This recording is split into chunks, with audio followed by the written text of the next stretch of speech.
Damien woke up in a daze, body screaming. He tried to yell, but no sound came out.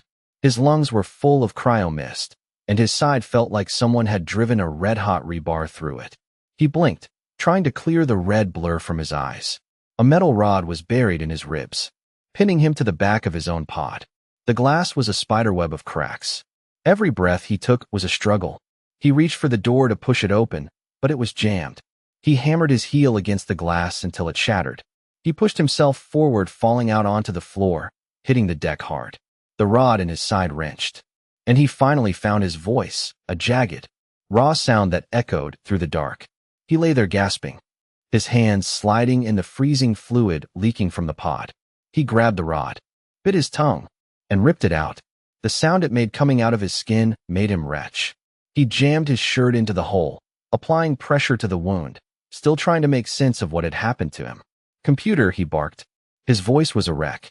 Nothing. Just the low, dying hum of the ship.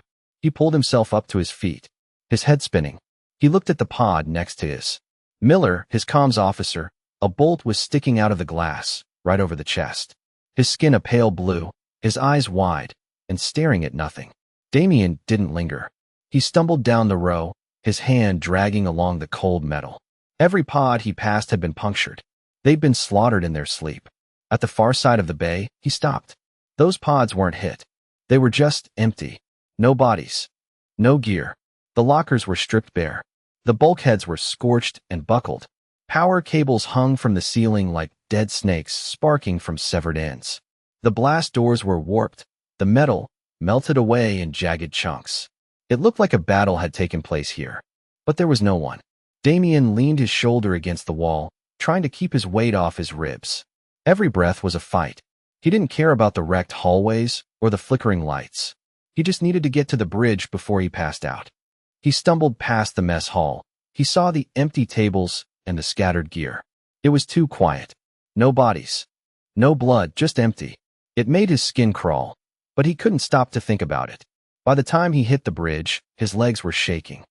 The pilot's chair had been ripped out of the floor, leaving nothing but jagged bolts. He collapsed into the engineering seat and groaned as his wound flared up. He wiped his bloody palms on his legs and started hitting the keys. "Come on, just give me air," he growled. The console was a mess of static and dead screens. He started jumping circuits, forcing the power back into the life support. He didn't even look at the comms array. He was just trying to stop the ship from suffocating him. He slammed his fist against the side of the monitor when it flickered out. It roared back to life. A blue light started blinking on the edge of the dash. He didn't notice it. He was focused on the oxygen levels, watching the numbers slowly crawl up. He leaned his head back and shut his eyes. His heart was hammering against his sore ribs. The ship groaned as the metal cooled, but other than that, it was dead. He was completely alone in the dark. He stayed like that for a long time, just trying to breathe. He had no idea how long he'd been out or where the rest of his crew went. He just sat there in the silence, waiting for his strength to come back. Damien pushed off the desk. His vision narrowed to a pinhole before the blood settled. He'd spent 3 years in a deep-range scout unit. He knew the feeling of a body shutting down. You don't panic. You just find the next fix. He left the bridge, his hand trailing the wall for balance. The med bay was 2 decks down, near the secondary cargo hold. He took the emergency ladder, sliding more than climbing. His teeth bared against the scream building in his throat. The med bay door was jammed halfway open. He squeezed through, the jagged metal snagging his bloody shirt. The room was a mess of shattered vials and overturned gurneys, but the surgical cabinet in the corner was still intact. He smashed the glass with his elbow and grabbed a dermal stapler and a pack of saline gauze. He didn't give himself time to think. He peeled back the shirt, cleaned the entry wound with a sting that made his vision go white, and squeezed the trigger on the stapler. He slumped against the cabinet, sweat stinging his eyes. He was patched, and he felt a calm knowing he was out of immediate danger. But the ship was still dying. He made his way to the subdeck, moving faster now that the adrenaline was masking the ache. He knew these ships inside out. He'd spent a decade pulling apart rusted engines in the outer rims. If the main reactor was shot, he had to jump the core manually. He reached the crawl space and began tearing into the wiring, his fingers moving with a muscle memory that didn't need light. He wasn't thinking about the empty pods or the missing crew. He was just thinking about his survival. He didn't know that miles away, in the deep black, a screen on a very different bridge had just chirped. A signal was pinging from a ship that was supposed to be a tomb. Aboard the alien ship, the air was thick with the smell of ozone and damp earth. Kalen, a lead stalker of the Vexra, stood at the command pool.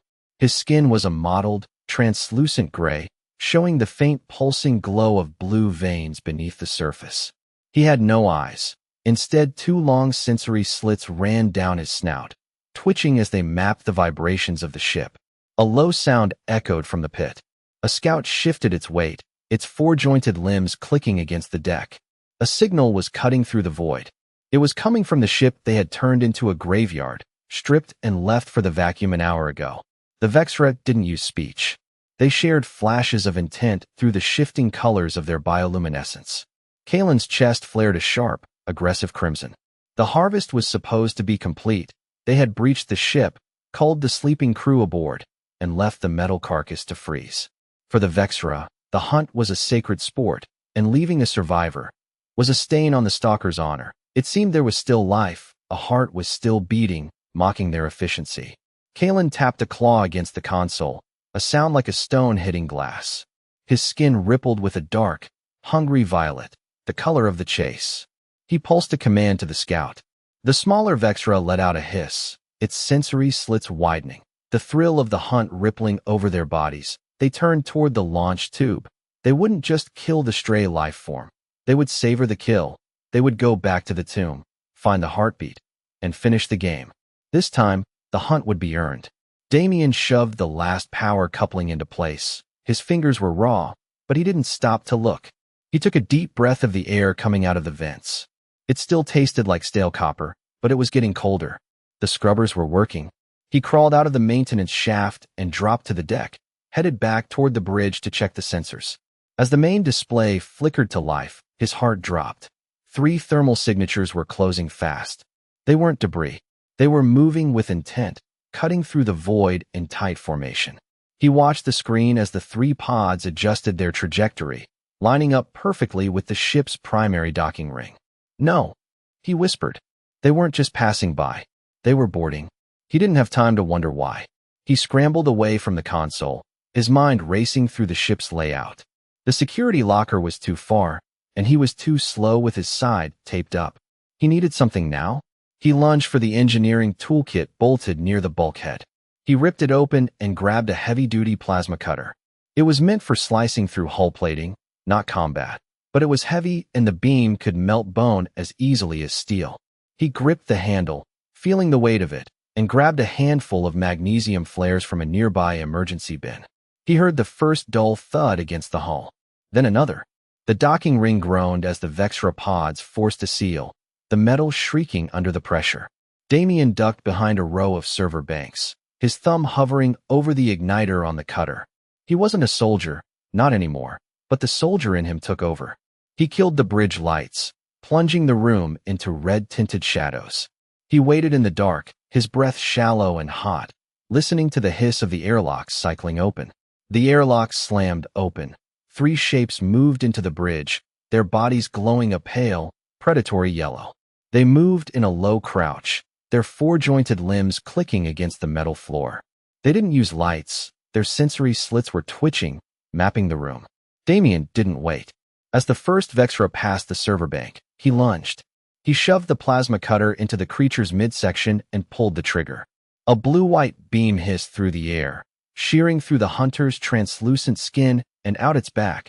The Vexra let out a wet, gurgling screech, its bioluminescence flickering to a dead gray as it slumped to the deck. The other 2 reacted instantly. One leaped onto a console, its claws sparking against the glass, while the other circled left. Damien didn't stay still.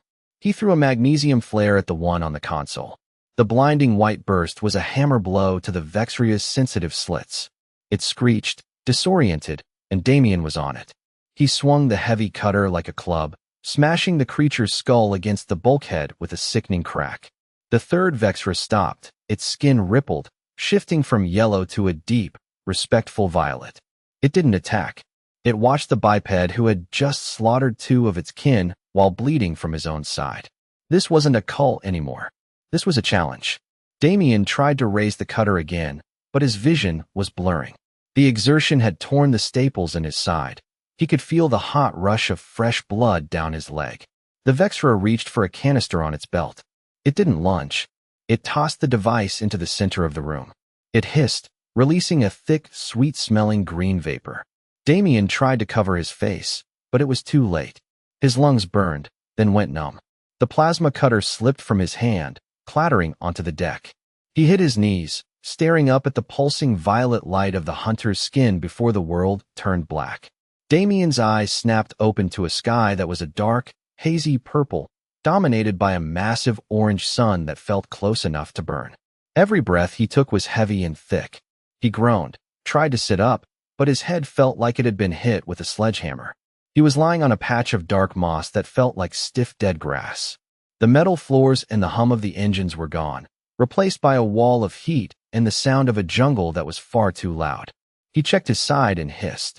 The staples had been torn, and the wound was weeping fresh blood. He looked around the clearing, his soldier's instincts kicking in through the pain. He needed to seal that gash before the scent of blood drew in every predator in the area. He spotted a cluster of thick gray plants near the base of a scaly tree. They were oozing a clear, sticky sap. He didn't know if it was toxic, but he didn't have a choice. He dragged himself over, smeared the sap onto a piece of cloth he tore from his undershirt, and pressed it hard against the opening. It burned like fire, but the bleeding slowed. The Vexra had stripped him down to his undershirt and pants. No gear, no tools, nothing but his boots and the clothes on his back. He looked toward the tree line. The jungle was a mess of scaly-barked trees and deep purple vines. It didn't feel like a forest. Somewhere deep in the shadows, things were clicking and screeching, and the ground beneath him vibrated with a heavy, rhythmic thumping. He stood up, his legs feeling like they belonged to someone else. He was a soldier, but he'd never seen terrain like this. He looked at his empty hands, and then back at the dark woods. He didn't have a weapon or a way home. All he had was the heat and the noise. He didn't move toward the trees right away. He stayed low in the moss, letting his eyes adjust to the hazy purple light. As a soldier, he knew that the first few minutes in a hot zone were the most critical. You don't move until you have a direction, and you don't have a direction until you understand the terrain. The heat was horrible, but the sound was worse. The jungle didn't just buzz, it screamed. High above, something with leathery wings tore through the canopy, causing a shower of red leaves to drift down. Every time the ground vibrated with that heavy thumping noise, the screeching in the trees intensified. He knew he needed a weapon. He looked around the clearing, but there was nothing but the stiff moss and the gray sap plants. He turned and looked to the edge of the tree line where the forest met the rocky ground. Scattered among the roots were shards of a black, glass-like mineral. He crawled over, keeping his weight off his bad side. He picked up a piece the size of his palm. It was heavy, and the edges were sharp enough to draw blood just by touching them. He found a longer shard that looked like a jagged spike and tested the weight. It wasn't a combat knife, but it was a start. Using more strips from his undershirt, he wrapped the base of the obsidian-colored spike to give himself a grip. It was crude, but it felt solid in his hand. He looked back at the sky. The orange sun hadn't moved much, but the shadows were shifting. He couldn't stay in the open. If he was going to find a way off this rock, he had to go into the dark. He gripped his stone blade, took a breath of the thick air, stood, and stepped into the shadows. The moment Damien stepped under the canopy, the temperature jumped 10 degrees. The air was thick with the smell of wet earth and something sweet, like rotting fruit. The ground wasn't solid. It was a tangle of thick, pulsing vines and roots that looked like twisted muscle. He moved with his back to the scaly trunks, his stone spike held low. Every few feet, he stopped to listen. The clicking sounds were closer now, coming from the shadows above. He looked up and saw a cluster of orbs hanging from a branch. They weren't fruit. They pulsed with a faint light, and as he watched, one swiveled toward him. It was a sensory organ, tracking his heat. He froze, holding his breath. The soldier in him knew when he was being targeted. A few seconds later, the orb dimmed and turned away. He didn't wait to see what it was attached to. He pushed deeper into the brush, his boots sinking into the decaying floor. He heard the sound of running water, a low bubbling gurgle coming from behind a wall of broad purple leaves. His throat felt like it was full of sand. He hacked through the foliage, but as he broke into a small clearing, he stopped dead. The water wasn't a stream. It was a pool of neon blue liquid in a basin of white stone. Around the edges lay the skeletons of several creatures, some small and lizard-like, others the size of wolves. Their bones weren't bleached white. They were stained the same neon blue as the water. This wasn't a watering hole. It was a trap. He backed away, his eyes scanning the perimeter. The jungle was quiet here, a killing zone. He felt the weight of his thirst, a dry ache that made his tongue feel thick, but he knew better than to touch the liquid. He looked at the white stone and the stained bones, realizing that here, even lifesavers were designed to trick you. He gripped his jagged spike tighter and turned back toward the shadows, knowing he'd have to find another way to survive the night. The orange sun was sinking, and the purple sky was turning a bruised, heavy black. As the light faded, the jungle changed. The clicking in the trees grew louder, and the ground began to vibrate with a constant low-frequency hum. Damien knew he couldn't be caught on the jungle floor after dark. He needed high ground or a solid wall at his back. He pushed through a thicket of weeping vines. His stone spike led him heavy in his hand. Every muscle in his body ached from the humidity and the lingering effects of the Vexra gas. He finally spotted a massive tree with roots that flared out. Between two of the roots was a narrow, shallow hollow, just large enough for him to crawl into. He checked the hollow for tracks or signs of life. Finding none, he backed into the space. The scaly bark was rough against his shoulders. It wasn't a fortress, but it limited the directions he could be attacked from. He sat there in the growing dark, his heart hammering against his ribs. His thirst was a burning needle in his throat. He looked at the broad waxy leaves hanging just outside his reach. They were covered in heavy beads of condensation. He reached out cautiously, his fingers brushing the cool moisture. He didn't drink yet. He watched the water for a minute, looking for any sign of that neon blue tint. It looked clear. He licked the moisture from a leaf. The water tasted like salt and metal, but it was enough to stop the shaking in his hands. He settled in, gripping his spike, his eyes fixed on the darkening tree line. He wasn't going to sleep. In a place like this, the first night was always the longest, and he wasn't about to let anything find him with his eyes closed. Night on this planet didn't bring silence. It brought a different kind of noise. The shrieking from the canopy died down, replaced by a low, wet slithering sound that seemed to come from everywhere all at once. The bioluminescent vines pulsed faster, casting a flickering, sickly violet glow over the forest floor. Damien sat perfectly still in his hollowed-out root, his stone spike resting on his knee. He kept his breathing shallow, trying to blend into the shadows of the tree. The air had cooled, but it was still thick and smelled like ozone. Through the gaps in the leaves, he watched the tree line. A movement caught his eye. Something was moving across the clearing where the blue pool sat. It wasn't small.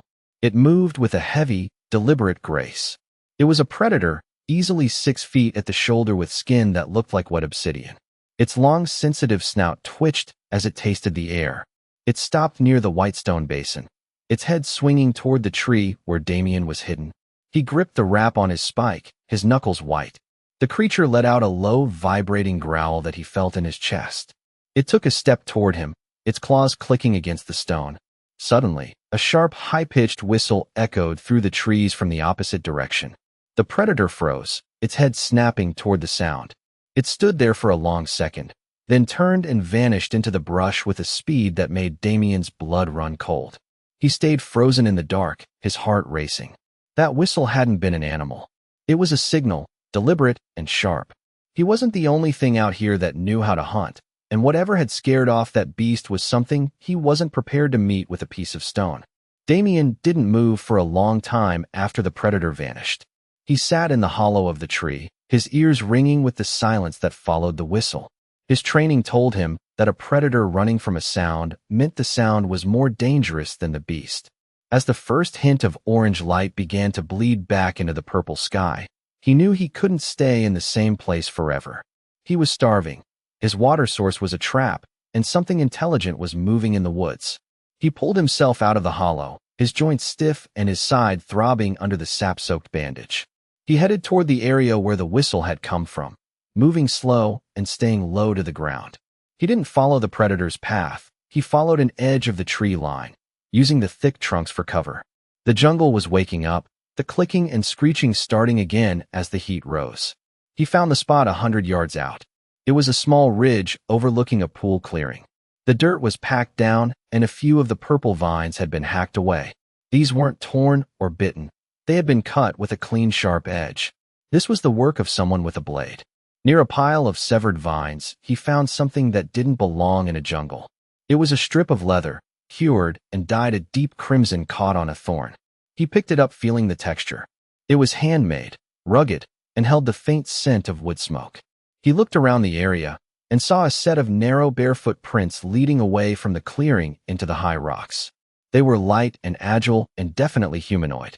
He gripped his stone spike, his mind racing. He wasn't alone out here, and whoever had scared off that predator was someone he needed to find before they found him. He stared at the crimson leather in his hand for a long moment. He shoved the scrap into his pocket and looked up at the high rocks where the tracks led. He started to climb, his boots slipping on the loose red shale. His side was throbbing again, the sap bandage pulling at his skin, but the adrenaline was pushing the pain into the back of his mind. Every time he reached a ledge, he stopped and listened. The jungle below was a roar of noise, but up here the wind whistled through the jagged peaks. The tracks were hard to follow on the stone, but he found signs. A scuffed rock here, a broken patch of moss there.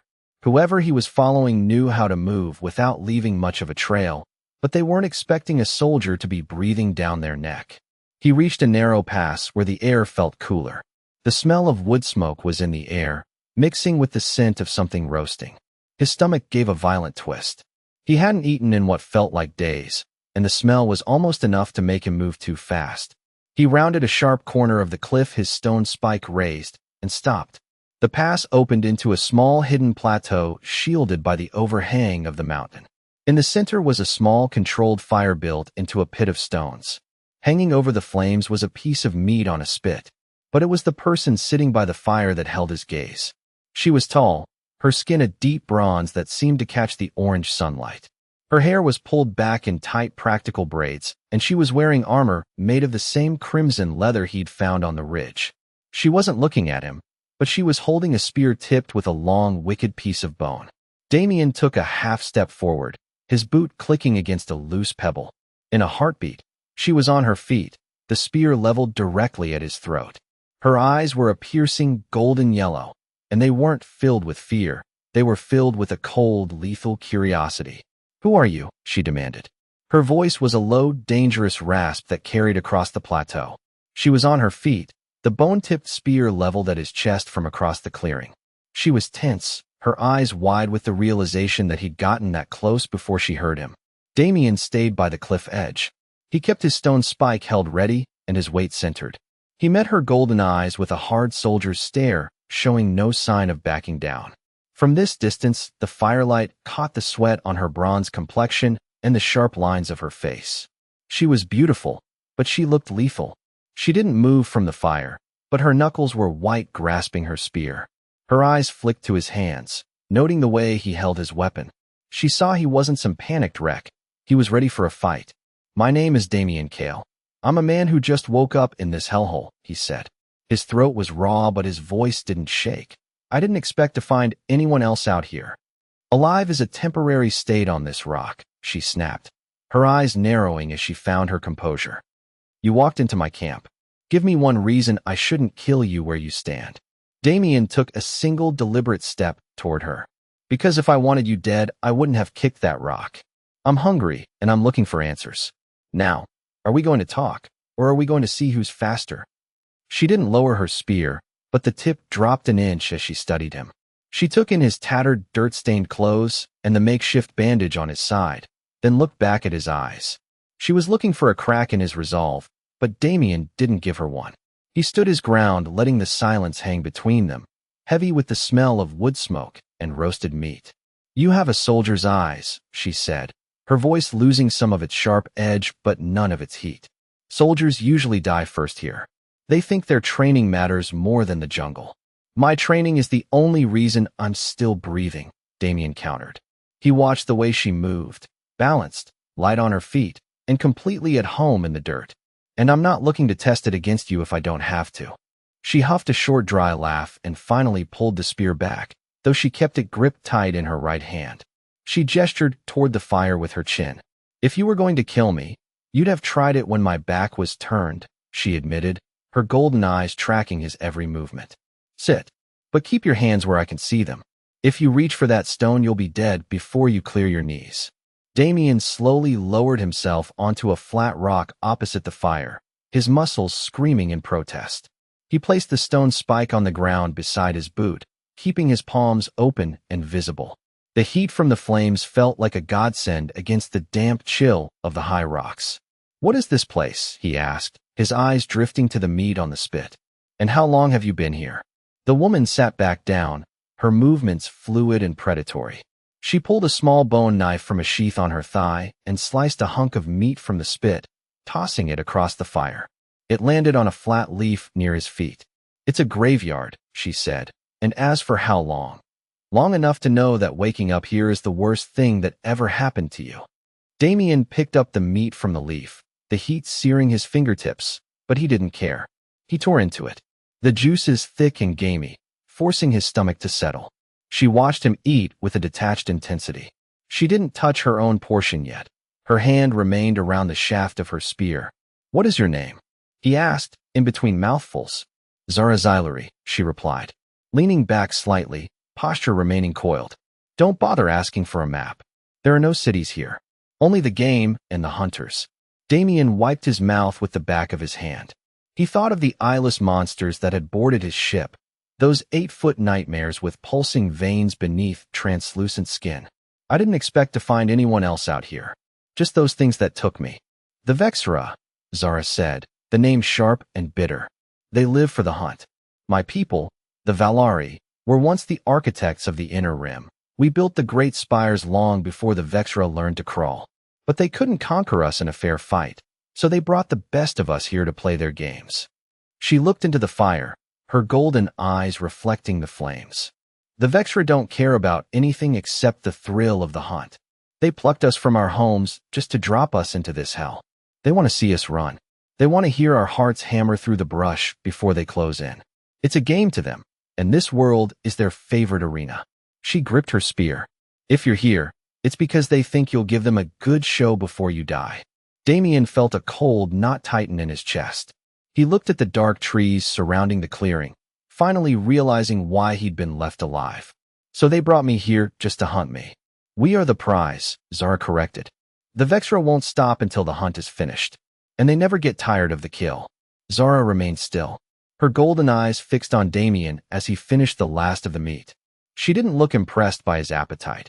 If anything, she looked like she was calculating how much energy he'd just consumed versus how much he'd need to survive the next hour. "I have seen many things the Vexera pull from the stars," she said, her voice dropping to a low, melodic rasp.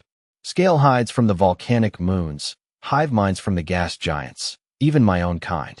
But I have never seen a creature like you." She leaned forward slightly, the firelight dancing across her bronze skin. "You have no claws, no natural armor. Your skin is soft. You are a strange choice for their game." Damien met her gaze, his hand resting near the stone spike. "I'm human, and where I come from, we don't need claws to be dangerous." "Human," Zara repeated, tasting the word as if it were a new type of poison. "The Vexera don't bring soft things here unless there is a reason. They find no honor in a hunt that ends too quickly. If they brought you here, they saw something in you that promised a challenge." She stood up abruptly, her spear held loosely but ready. The conversation was over. "Rest while you can, human. The Vexera prefer to hunt when the twin moons are high and the shadows are long. They want to see how you move when you're blind and they are not." Damien stood up with her, his joints popping. "You talk like you've been through this a dozen times." "I have survived 3 cycles," she said, turning her back to him, a gesture that felt more like a test than an act of trust. "Most don't survive the first night. We'll see if your training is worth the air you're breathing." The fire was mostly embers now. Damien sat on a flat rock with his shirt off, dabbing at the hole in his side with a wet cloth. Zara watched him. "How did you get that?" "Cryo sleep," Damien said, wincing. "Woke up in a damaged pod with a bolt in my side. The ship was destroyed drifting in space. I had to rip the metal out just to get moving." Zara looked at the wound, then back at his face. Most people would have just stayed in the pod and waited for the end. I'm not most people, Damien said. Zara opened her mouth to respond, but she stopped, her gaze snapping toward the sky. Damien followed her look. High above the canopy, 3 streaks of orange fire flew through the clouds, moving in a tight formation toward the northern horizon. They watched until the fire vanished behind the silhouettes of the trees. A moment later, the ground beneath them gave a faint, heavy shudder. Vexra, Zara said, her voice tight. She stood up and grabbed her spear. If they saw this fire from up there, they already know where we are. Damien stood with her, pulling his shirt back over his wound. Then we're already late. Move, she said. She didn't bother with the fire. She just turned and headed into the darkness. Damien gripped his stone spike and followed her, leaving the embers burning behind them. Damien followed Zara away from the fire. The red shale was loose under his boots. Every slip made his side burn. The heat in his ribs was a constant sharp reminder. He kept his eyes on Zara's back. She moved through the thicket without making a sound as she held her spear low to keep it from snagging. The air was heavy and smelled of ozone. It made his throat itch. They reached a 12-foot drop. Zara grabbed a thick vine and swung herself down. She hit the lower ledge in a crouch. Her golden eyes scanned the dark. Damien stopped at the edge. He looked at the drop and felt his heart pounding against his sore ribs. The ships are down, Zara whispered. The Vexra are probably already hunting us. We need to move. Damien gripped the vine and lowered himself over the ledge, his weight pulling at the wound in his side. He felt fresh blood stream down his ribs. His grip gave out, and he fell the last 5 feet and hit the stone ledge. The impact rattled his teeth and sent a surge of white light through his vision. He stayed on one knee until the world stopped tilting. He clamped his hand over the rag on his side. It was wet and warm. You're bleeding, Zara said. I'm fine, Damien rasped. I've been through worse. He forced himself to his feet. He gripped the stone spike until his knuckles turned white. We need a creek. I need to wash the scent off before they track the blood. Zara looked toward the tree line. There is a ravine ahead. There's a creek at the mouth. She pushed through the brush. Damien followed. The jungle floor was a mess of rotting leaves and pulsing roots. The smell of decay in the air was thick. Something clicked in the trees high above. A fast rhythmic sound. Damien didn't look up. He kept his boots moving and stepped where Zara stepped. Sweat stung his eyes. He focused on the ground. He kept his hand pressed hard against his side. They pushed deeper into the trees. The sky was a heavy black. The only light came from the flickering violet glow of the pulsing vines. Damien was 3 paces back, his hand over the wound on his side. The pain was steady, but the adrenaline was beginning to dull the edge. He wasn't helpless. He'd survived the ship and the boarding party alone. He just needed to get his feet under him. The ground leveled out into black, spongy moss. Damien slowed, his eyes cutting through the dark. He didn't like the air here. It was too still. Wait, he hissed. Zara stopped. Her shoulders went tight. She shifted her spear. What is it? The clicking, Damien whispered. It stopped. The canopy was dead silent. A moment ago, the trees had been a roar of shrieks and tapping. Now, even the wind was dead. Damien gripped his stone spike, the wrap digging into his palm. He stepped away from Zara, put his back against a tree trunk, and waited. He didn't need her to tell him what was coming. A shadow shifted 30 feet up. A Vexra scout dropped from a tree, landing on a pulsing root with a dull thud. Its skin was a sickly, translucent white. Its sensory slits were twitching as it mapped Damien's heat. It let out a low hiss that rattled in his chest. Zara leveled her spear, but the hunter wasn't alone. 2 more shadows uncoiled from the vines behind them. They're testing us, Zara said, her voice a low rasp. Let them test, Damien grunted. He didn't wait. He lunged at the closest one, staying low to protect his side. The Vexra lashed out its claws, whistling past his ear. Damien shoved his weight forward, burying the spike into the creature's midsection. A spray of cold blue fluid hit his face. The Vexra screeched as its light flared a dying yellow. Damien twisted the stone, feeling blade against bone. He was breathing hard, the copper taste of blood in his mouth, but he was standing. The other 2 Vexra didn't hesitate. One lunged for Zara, but the other scrambled up the trunk of a tree, its limbs clicking against the bark. Damien didn't look up.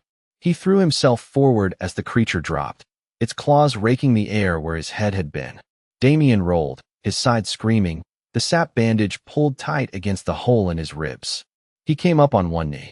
The scout was already turning, its skin rippling a dark, aggressive red. It was faster than the first, more deliberate. "Damien, you're left," Zara shouted.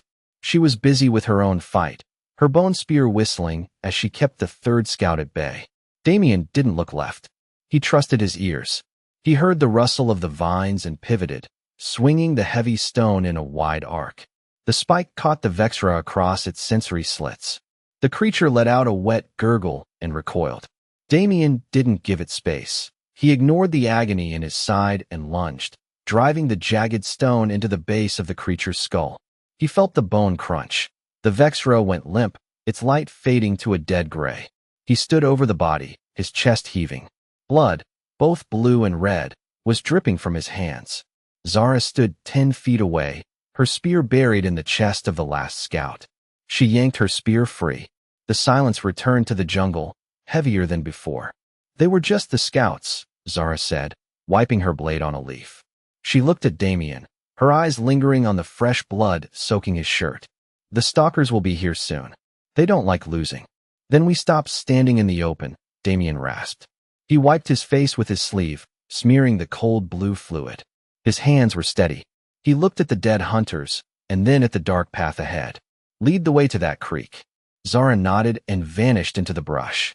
He gripped his spike and followed. His boots were heavy on the moss, but he didn't slow down. They moved fast, faster than Damien's side wanted to go. Every heavy step sent a jolt from his hip to his shoulder, the sap bandage feeling like a hot iron pressed against his ribs. He didn't complain. He just kept his eyes on the back of Zara's crimson leather armor. The smell of the dead Vexra, that sharp ozone stench, mixed with cold blue copper, clung to his skin. He needed to get it off him. The jungle floor began to slope downward. The thick pulsing roots gave way to jagged red rocks and patches of slick mud. The sound of the forest changed. The high-pitched clicking was gone, replaced by a low, distant rush of water. "There," Zara whispered, pointing her spear toward a narrow break in the cliffside ahead. The ravine opened up like a dark wound in the earth. The walls were high, 50 feet of sheer stone that cut off the flickering violet light of the jungle. It was pitch black inside the pass. Damien slowed his pace. He gripped the stone spike until his palm felt numb. He didn't like being boxed in, but Zara was right. If they stayed in the open, the stalkers would pick them apart from the canopy. They stepped into the mouth of the ravine. The temperature dropped 10 degrees instantly. The air was damp and smelled of wet stone. A small, thin creek trickled over the rocks in the center of the pass, the water looking like liquid mercury in the dark. Damien didn't wait. He dropped to his knees by the edge of the water. He didn't drink. He knew better after seeing the neon blue pool, but he dipped his hands into the creek. The water was ice cold. He scrubbed the Vexra fluid from his fingers and splashed it onto his face, shivering as the chill hit his skin. "Check the color," Zara warned, standing over him with her spear leveled at the entrance. Damien looked at his palms. The water was clear. No neon blue tint. No oily sheen. He took a small sip. It tasted like minerals and dirt, but it was safe. Damien splashed more water on his neck. The cold helped, but when he pulled his hand away from his side, the water running off his ribs was tinged pink with blood from the wound. The sap wasn't enough. It was a patch, not a fix. He looked up at Zara. She was watching the ravine entrance, her jaw tight. "This isn't working," Damien said, his voice echoing off the stone walls. "I'm still bleeding. The stalkers will smell the blood from a mile off. Creek or no creek." Zara looked down at the wound. She didn't offer pity. "The sap is for trees, not for men." "The pods," Damien said, standing up slow. He had to lean on a rock to keep his balance. "The Vexra ships. They're scouts, but they should carry medical kits. Basic stuff, tissue welders, stimulants. If I can get to one of those pods, I can close this hole." Zara frowned, her golden eyes scanning the dark canopy beyond the ravine. "The pods are where they're regrouping. It's the first place the stalkers will gather. It's suicide. Staying out here like a dripping steak is also suicide." He shot back, gripping his spike. "I can get in and out in 3 minutes." We double back to the scout pod that landed near the ridge. "It's the closest." Zara stayed silent for a long moment. She looked at the blood on the rocks, then back at him. She knew he was right. They couldn't run forever if he was leaving a map for the hunters to follow.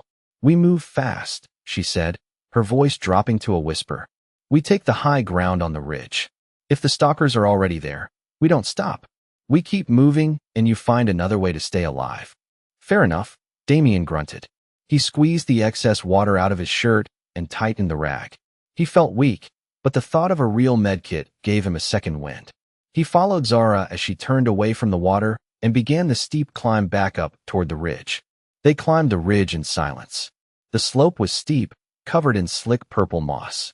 Damien's lungs burned. Every time he pulled himself up a ledge, the wound in his ribs felt like it was being pried open. He didn't look. He just watched the heels of Zara's boots. Near the crest, the smell hit them, burned electronics, and scorched earth. The Vexra pod had punched a hole through the canopy, leaving a jagged circle of broken branches against the black sky. The craft sat in a shallow crater. It was a sleek, obsidian-colored vessel, half buried in the dirt. The dark hull was jagged and sharp. They had found it. Stay low, Zara whispered, crouching behind a fallen trunk, her spear angled forward. Damien crept up beside her. He scanned the perimeter. There were no lights, no movement. The area was quiet, but the brush around the crater was flattened, as if something heavy had recently been dragged through it. They've already moved out, he muttered, probably heading for the main landing site. I'm going in. I'll watch the ridge, Zara said. She didn't look at him. Her eyes were locked on the tree line. Damien didn't wait. He slid down the side of the crater, his boots kicking up hot ash. He reached the pod and fumbled for the manual release, a recessed lever near the docking hatch. It gave way with a hiss of pressurized air. The hatch groaned open. The interior was cramped and smelled like ozone. Bioluminescent displays flickered a dying orange, casting long shadows across the floor. Damien ignored the Vexra controls and moved to the storage locker at the rear. He ripped the door open. There inside, a small black case, marked with a Vexra sigil. He grabbed it and felt the weight.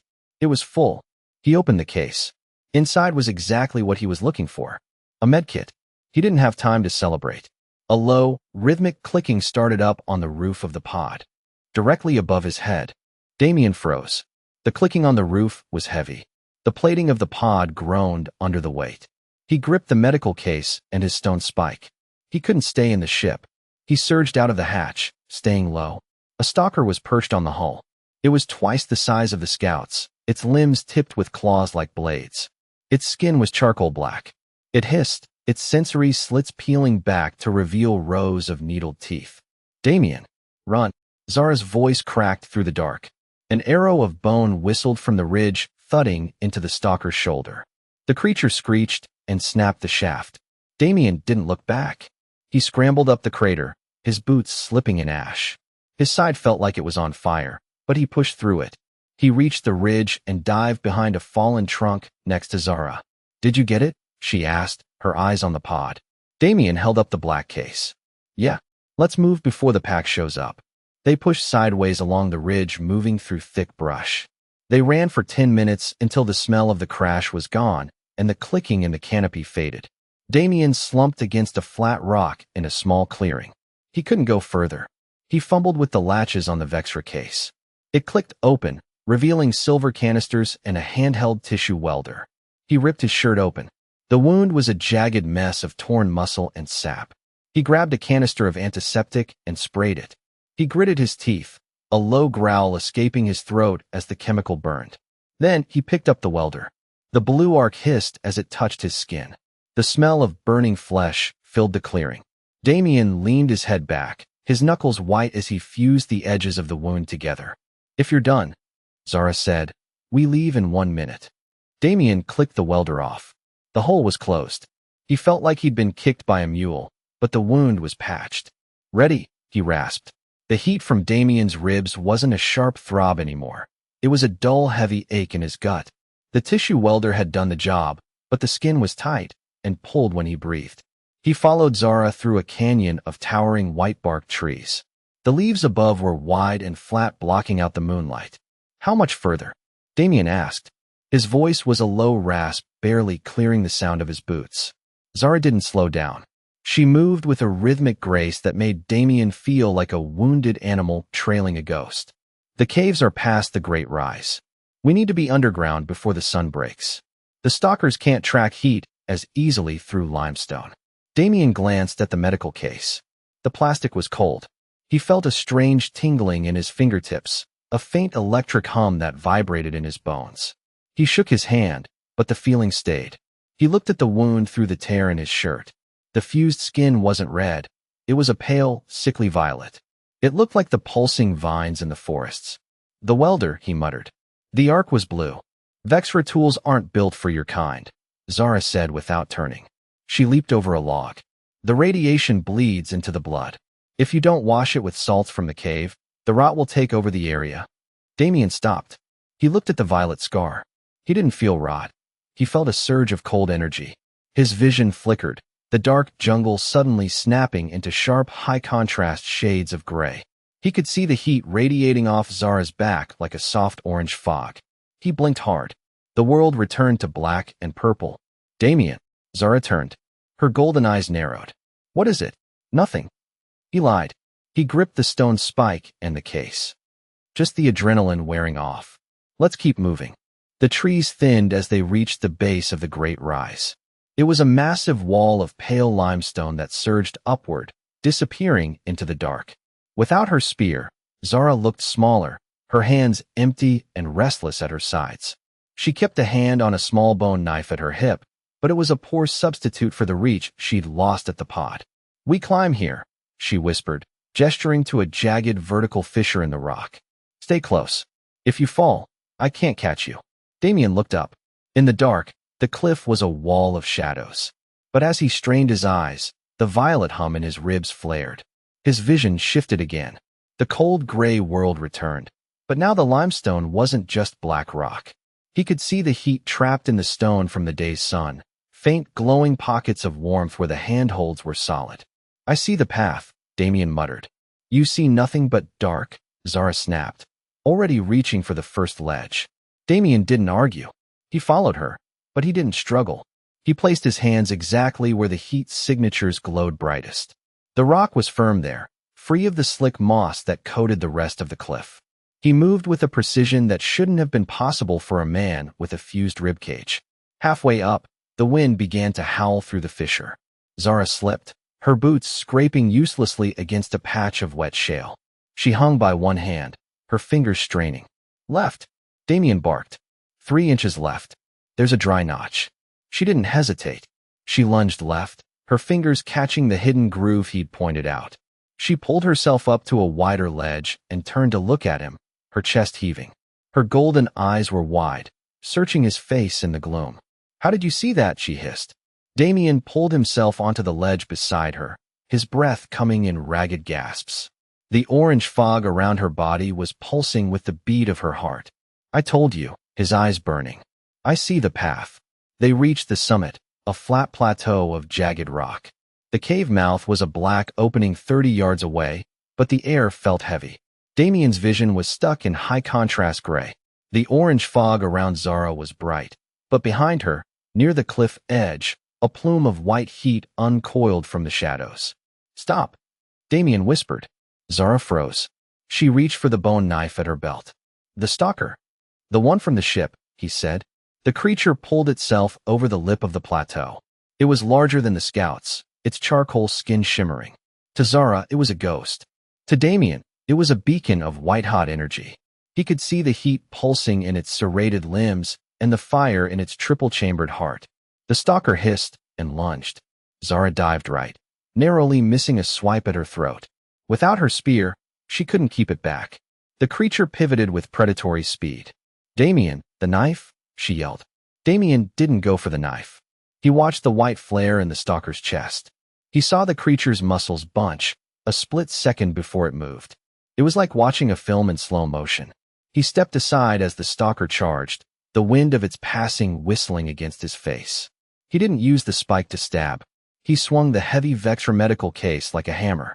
The plastic slammed into the stalker's head with a sickening crack. The creature stumbled, its heat signature flickering. Damien didn't let it recover. He drove his weight forward, pinning the stalker against a jagged rock. He raised his jagged spike and plunged it into the center of the white-hot flare in its chest. The stalker shrieked, a sound that rattled Damien's teeth. Blue fluid sprayed his arms, steaming in the cold air. The white heat in the creature's chest dimmed to a dull, dying amber. It slumped, its limbs twitching once before going still. Damien stood over the dead stalker, his breath coming in ragged white plumes. The orange fog around Zara moved closer. He felt the cold energy in his ribs begin to recede, the high-contrast gray of his vision bleeding back into the natural dark of the plateau. "We need to move," she said. Her voice was tight. She looked at the stalker and back to him. "More will come." They hurried into the mouth of the cave. The air inside was thick with the smell of wet limestone and something like salt. As they moved deeper, the ceiling dipped low, forcing them to crouch. The tunnel opened into a small chamber. A pool of water sat in the center, surrounded by crusts of white crystals. "The salts," Zara muttered. She knelt down and began scraping the white crust into her palm. "Give me your side." He sat against the cold wall and pulled up his shirt. The violet-fused skin was dim, but the flesh around it was puffy and angry. Zara pressed the crushed crystals against the burn. He hissed, arching as the salt hit the raw tissue. It felt like 1,000 needles, but as the crystals dissolved, the sickly violet color began to fade. "It will stop the rot," she said. She sat back and looked at her empty hands. She looked at the stalker's blue blood on Damien's sleeve, then at the cave entrance.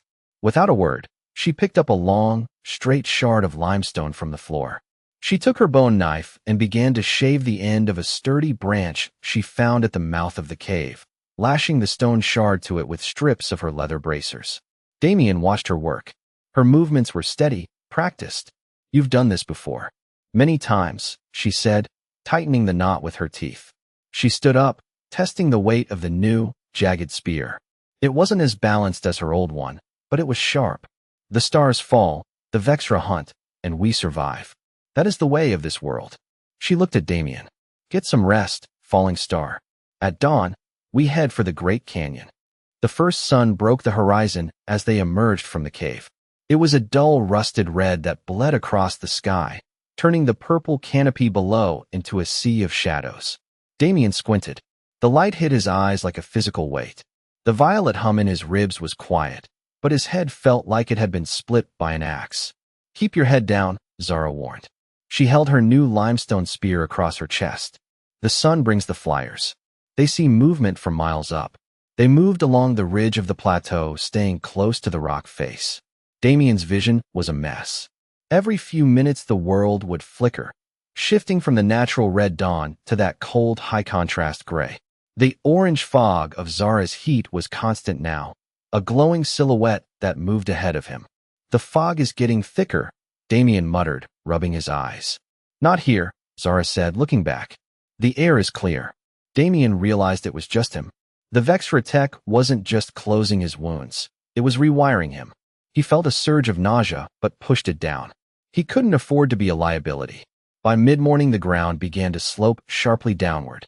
The forest ended abruptly at the edge of a massive trench. This was the Great Canyon. It was miles wide, a jagged scar in the earth that seemed to go on forever. A thick mustard-yellow mist sat in the bottom of the gorge, heavy and motionless. "The yellow air," Zara said, her voice dropping. "It's poison to the lungs if you stay too long. But the stalkers won't go down there. The Vexra call it the waste." Damien looked into the yellow soup. He could see faint swirling patterns of heat rising from the depths, unsteady flickering shapes that didn't move like animals. They looked broken. "What's down there, Zara?" "The things they threw away," she replied. She started down the narrow, crumbling path into the mist. "Hold your breath when we hit the line." The air turned thick and sour as they hit the fog line. The yellow mist tasted like copper and old blood. Damien pulled the collar of his shirt over his nose, his lungs straining against the heavy atmosphere. Beside him, Zara moved with her head low, her eyes squinting against the stinging haze. "Don't breathe deep," she hissed. Her voice was muffled by the cloth she'd wrapped around her face. As they descended deeper into the canyon floor, the natural light died away. The yellow fog swallowed everything, reducing their world to a 10-foot circle of visibility. But for Damien, the world was opening up. His vision snapped into that cold gray state and stayed there. The fog didn't block his sight anymore. He could see the heat signatures of the canyon walls and the jagged debris scattered below. He also saw the husks. They were slumped against the canyon floor like discarded heaps of trash. As they got closer, Damien saw the horror of them. They were Vexra, or they had been. Some were missing limbs replaced by jagged mechanical grafts that had sparked and died. Others had two heads fused together. Experiments. They weren't moving, but they weren't dead. Their heat signatures were low, dim embers of orange flickering in the dark. "Don't touch them," Zara whispered, stepping over a twitching limb. "They are the failures.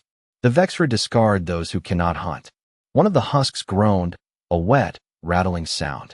It turned its sightless head toward them, its mandibles clicking feebly. Damien felt a chill that had nothing to do with the canyon air. This was the fate of anything the Vexra touched, broken, twisted, and left to rot in the yellow dark. A sudden sharp spike of white heat flared in the fog ahead of them. It wasn't a dim husk. It was moving fast, weaving through the debris. "Zara," Damien whispered, reaching for her shoulder. "Something is coming. It's not a husk." The white heat moved in a jagged zigzag through the yellow fog. It was low to the ground, fast and heavy. Zara couldn't see it. She gripped her limestone spear, her eyes darting through the mustard-colored haze. "Where?" she hissed. 10 o'clock, Damien whispered. "It's circling. It's a scavenger, bigger than a scout." The mist parted for a second, revealing a glimpse of a multi-legged silhouette. It was a scourge hound, a Vexra beast built from spare parts and raw aggression. It had no eyes, only a heat-sensing pit in its forehead. The beast lunged.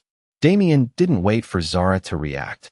He tracked the flare of its muscles and stepped into its path. He swung the Vexra medical case with both hands, catching the creature midair. The impact vibrated up his arms, but the beast was knocked sideways, sprawling into a heap of rusted scrap metal. "Left, Zara. Strike low." Zara thrust her spear into the fog exactly where he pointed. The limestone tip found purchase in the creature's flank. The scourge hound let out a mechanical howl, its blue blood sizzling as it hit the yellow fog. It retreated into the haze, but Damien could see its heat signature dimming as it leaked fluid. "It's retreating," Damien said, his breath hitching. The strain was causing the violet hum in his ribs to pulse violently. "We can't stay here," Zara said. She grabbed his arm, her grip tight. "The sound will wake the husks. We have to reach the center bridge." They ran. The ground was uneven, littered with the bones of Vexra ships and half-metal corpses. Damien guided her, dodging the dim, twitching heat signatures of the husks that were starting to sit up. The yellow air was burning his throat, and the orange fog around Zara's body was starting to flicker. They reached a narrow spine of rock that spanned a deep fissure in the canyon floor. The bridge was barely 3 feet wide. "Cross," he rasped. "I'll follow." The bridge groaned as they scrambled across. Below, the fissure was a bottomless pit of swirling yellow gas. Damien's head was pounding, the pressure behind his eyes becoming almost unbearable as his brain struggled to maintain the high-contrast vision. They reached the far side and began a frantic climb up a series of natural stone stairs carved into the canyon wall. The higher they went, the thinner the yellow mist became.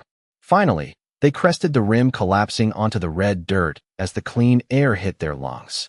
Damien ripped the cloth from his face, gasping. The world flickered violently. The gray vision snapped back to normal, then to gray, then normal again. He slumped against a boulder, clutching his head.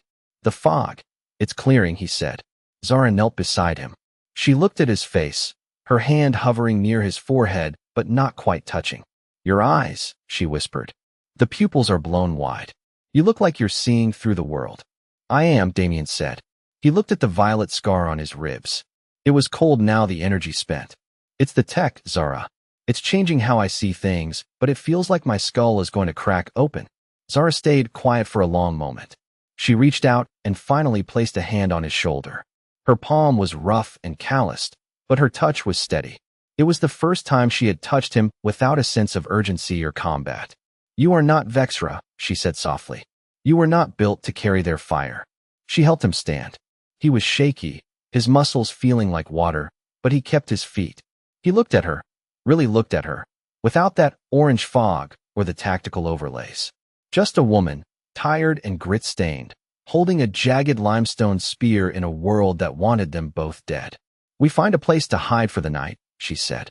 "The Great Canyon is behind us. Tomorrow, we reach the edge of the Vexra territory." The ruins sat like broken teeth against the purple horizon.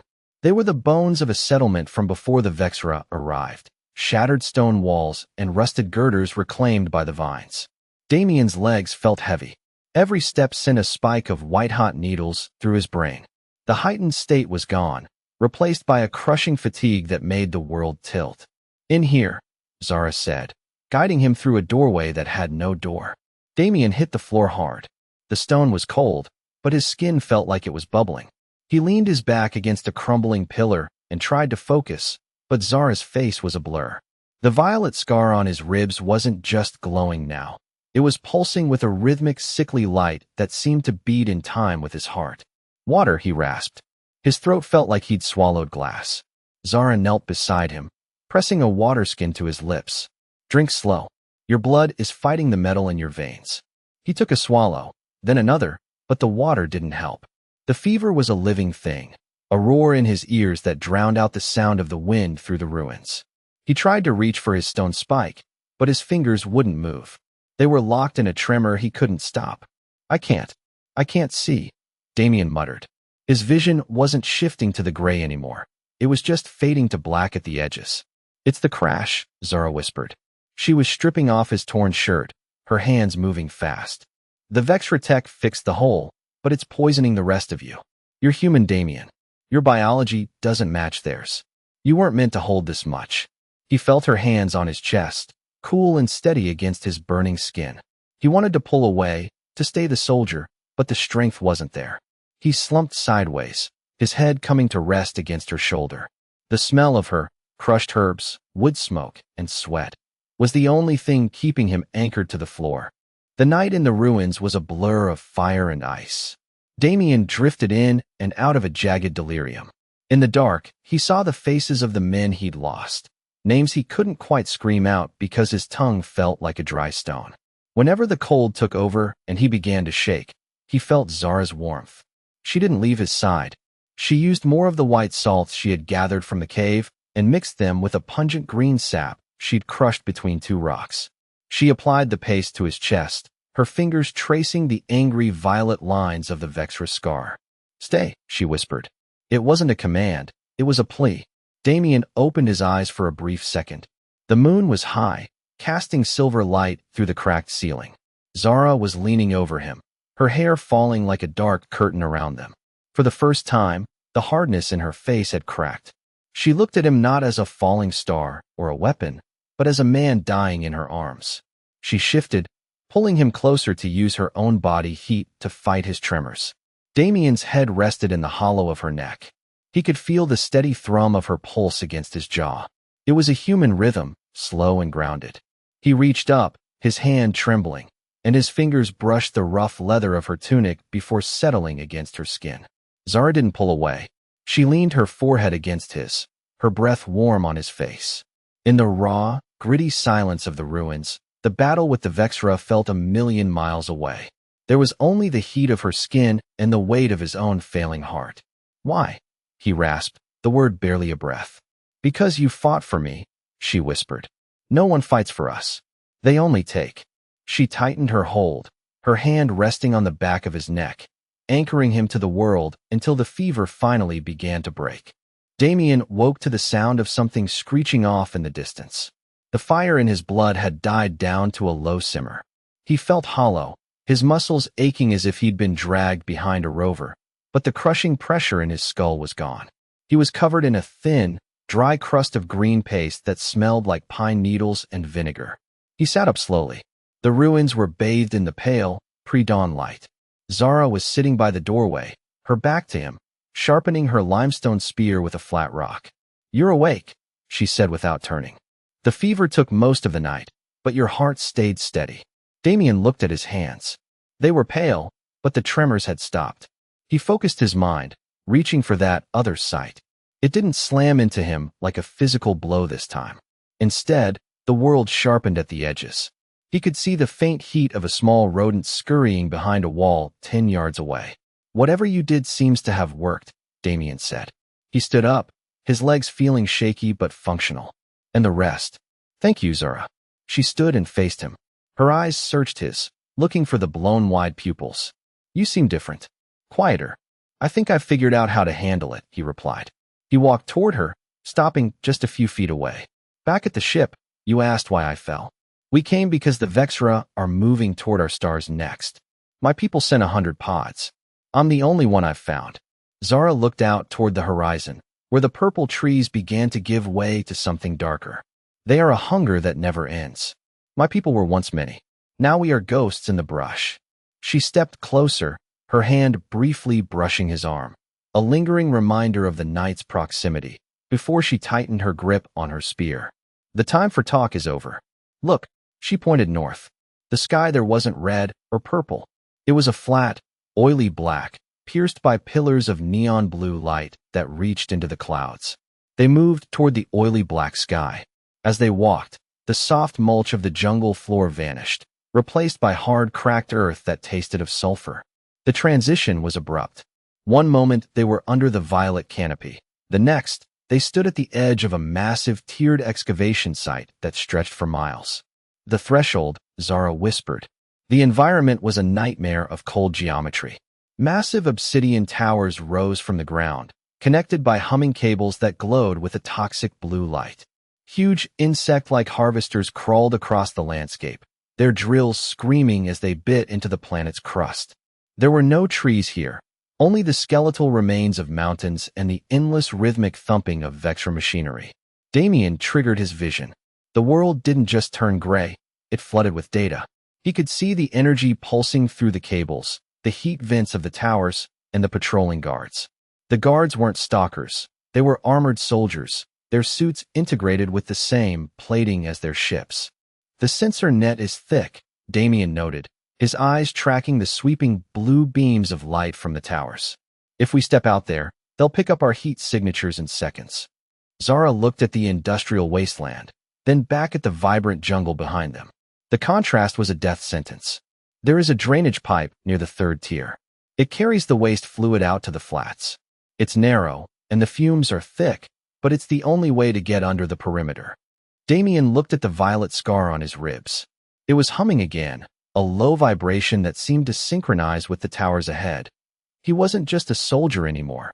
He was a piece of their tech walking in human skin.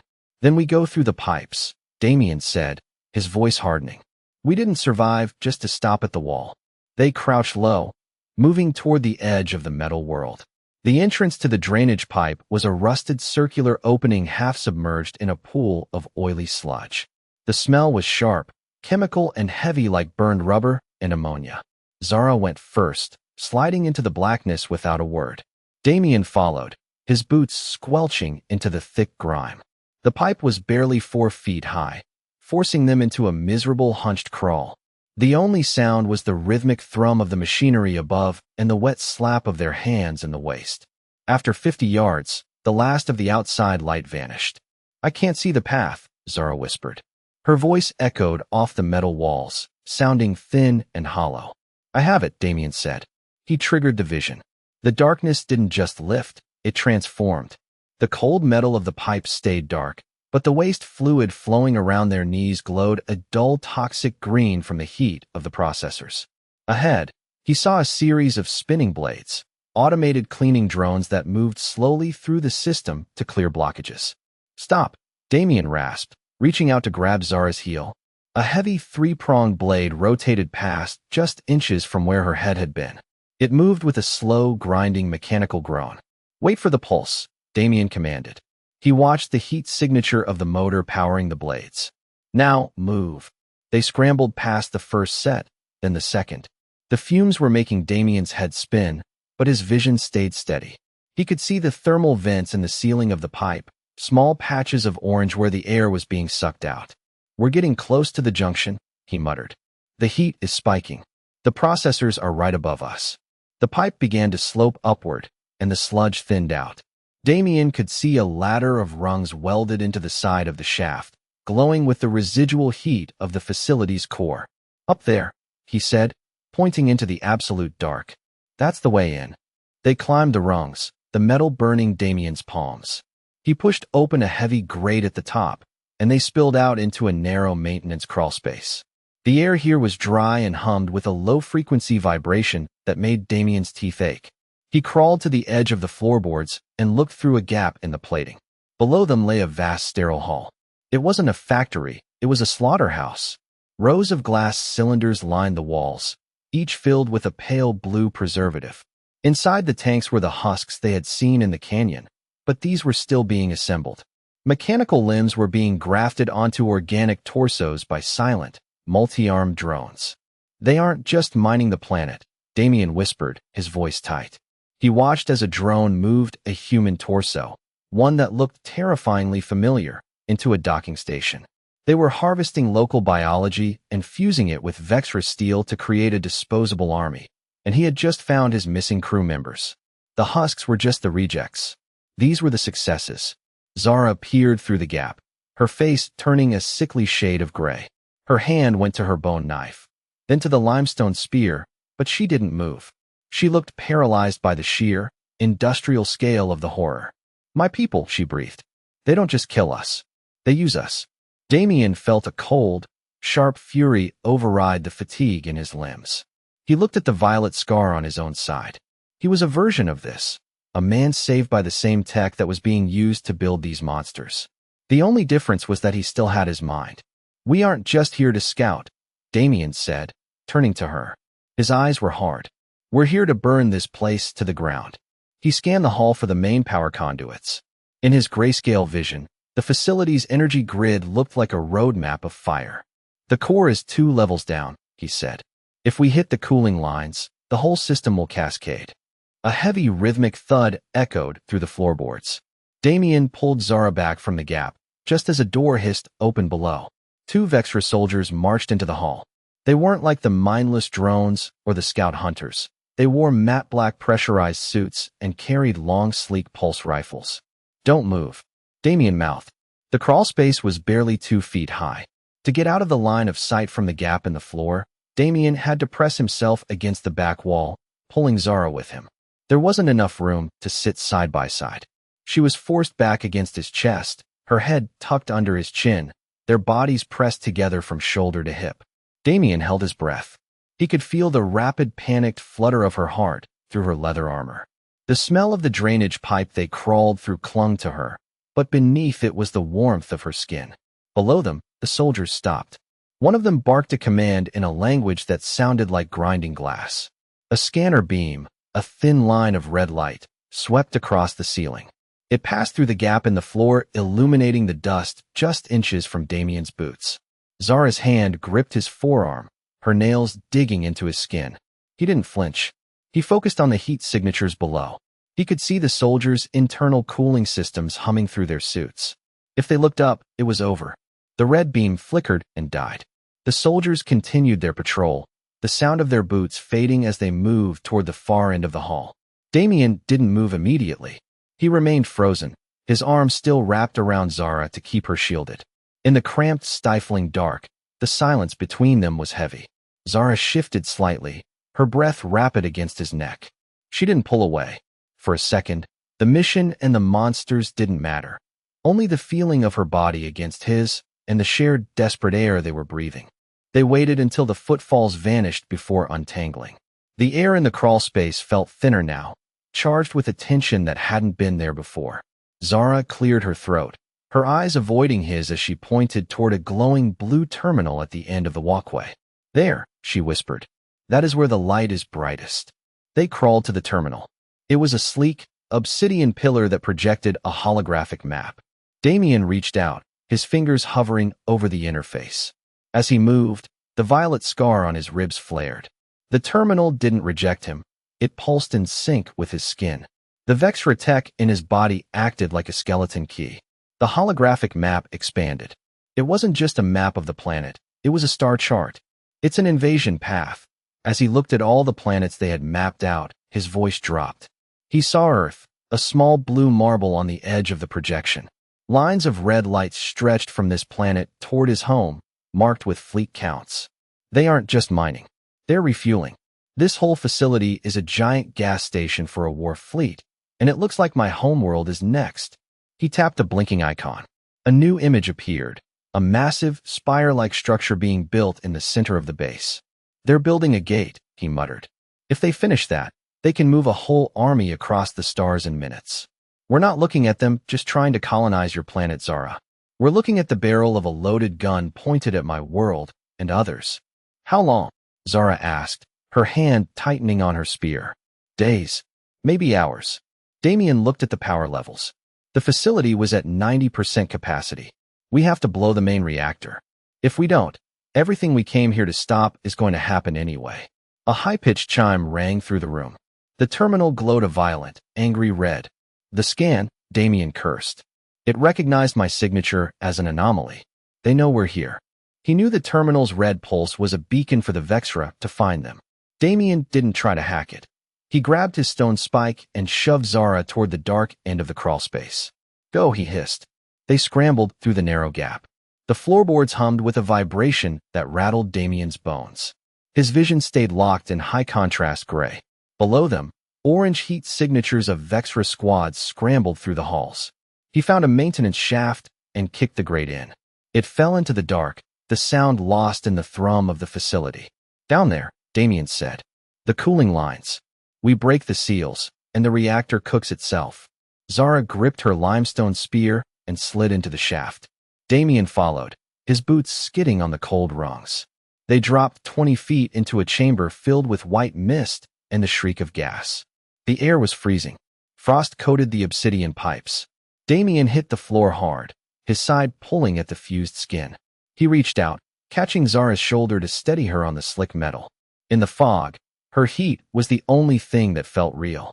Damien, she said, her voice thin against the noise. She looked at the heavy door, then back at him. If that gate cycles while we're in here, there's no going back. Damien stepped in close. He didn't use a soldier's nod. He put his hand on her shoulder. It was a claim, raw and desperate. I'm not losing you to this place. We break it, and we leave. Together. Zara's golden eyes held his for a second before she tightened her grip on the spear. The hardness was there, but so was the commitment. Then move, she said. Damien turned to the primary valve. Under his thermal sight, the stress points in the metal glowed like white targets. He raised the stone spike. Damien slammed the stone spike into the primary valve's locking mechanism. The impact sent a jar of pain from his ribs straight to his skull. He didn't stop. He leaned his full weight into it, the stone grinding against the alien alloy until the seal snapped. A jet of supercooled gas hissed out, instantly coating his arm in a layer of frost. The room groaned, the reactor shifting into a high-pitched scream. The pressure is building, Zara shouted over the roar. We have to go before the safeties lock this level down. Damien swung again, shattering the secondary intake. The pipe buckled, spraying fluid across the deck. He turned, his breath coming in ragged gasps. His side was wet, the exertion had torn the closure, and he could feel the familiar crawl of blood down his rib. He ignored it. He reached Zara in 3 long strides. The facility was shaking now, the floor plates buckling under their boots. He grabbed her hand, his fingers locking with hers. It wasn't a tactical move. It was a desperate hold on the only person left in the world. The escape hatch in the subdeck, Damien rasped. If we hit the manual override, we can beat the blast. Zara looked at him, her face splattered with grease and frost. She didn't pull her hand away. Then run, Damien. They burst into the hallway just as the first alarms turned from a chime to a flat, constant wail.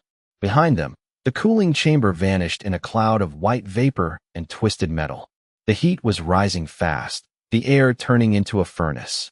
Damien pushed through the pain in his side, his eyes fixed on the red emergency lights marking the exit. He wasn't looking at thermal signatures or data. He was just looking for a way to keep her alive. They reached the hatch. Damien shoved the locking bar up with his shoulder, a guttural roar escaping his throat as his wound flared. The heavy metal door swung open, revealing the dark vertical drop of the waste chute. Jump, he yelled. The chute was a black hole that smelled like rot. Damien didn't think. He just stepped off the ledge. He hit the slanted metal wall and slid, the friction burning through his pants. Zara was a shadow just a few feet ahead of him. They slammed into a pile of soft, wet trash at the bottom. The air down here was thick and smelled so bad he could taste it. Above them, the whole building shivered. A deep, low boom rumbled through the walls, shaking the floor. The pipes were already starting to give. Damien rolled off the heap, his boots sinking into the muck. His side felt like a hot coal was pressed against it. He reached out and grabbed Zara's hand, pulling her up. Her face was pale in the dim red light, her hair matted with sweat. "We have to get clear," Damien said. His voice was thin and dry. "The whole level is going to go." Zara didn't waste time talking. She gripped her spear and pointed toward a jagged hole in the outer wall where the reactor had torn it open from the buckling weight. "The flats are on the other side. If we can reach the tree line, we might make it." They ran. The ground was uneven, littered with broken glass and twisted bits of metal. Every step made the wound in Damien's ribs pull and sting. He didn't care. He just watched the way Zara moved, her body low to the ground, her eyes searching the dark. Another explosion ripped through the upper decks. The sound was a physical weight that knocked them both sideways. White smoke poured from the ceiling, making it hard to see more than 5 feet ahead. Damien found her hand again in the fog. He pulled her close, his heart slamming against his sore ribs.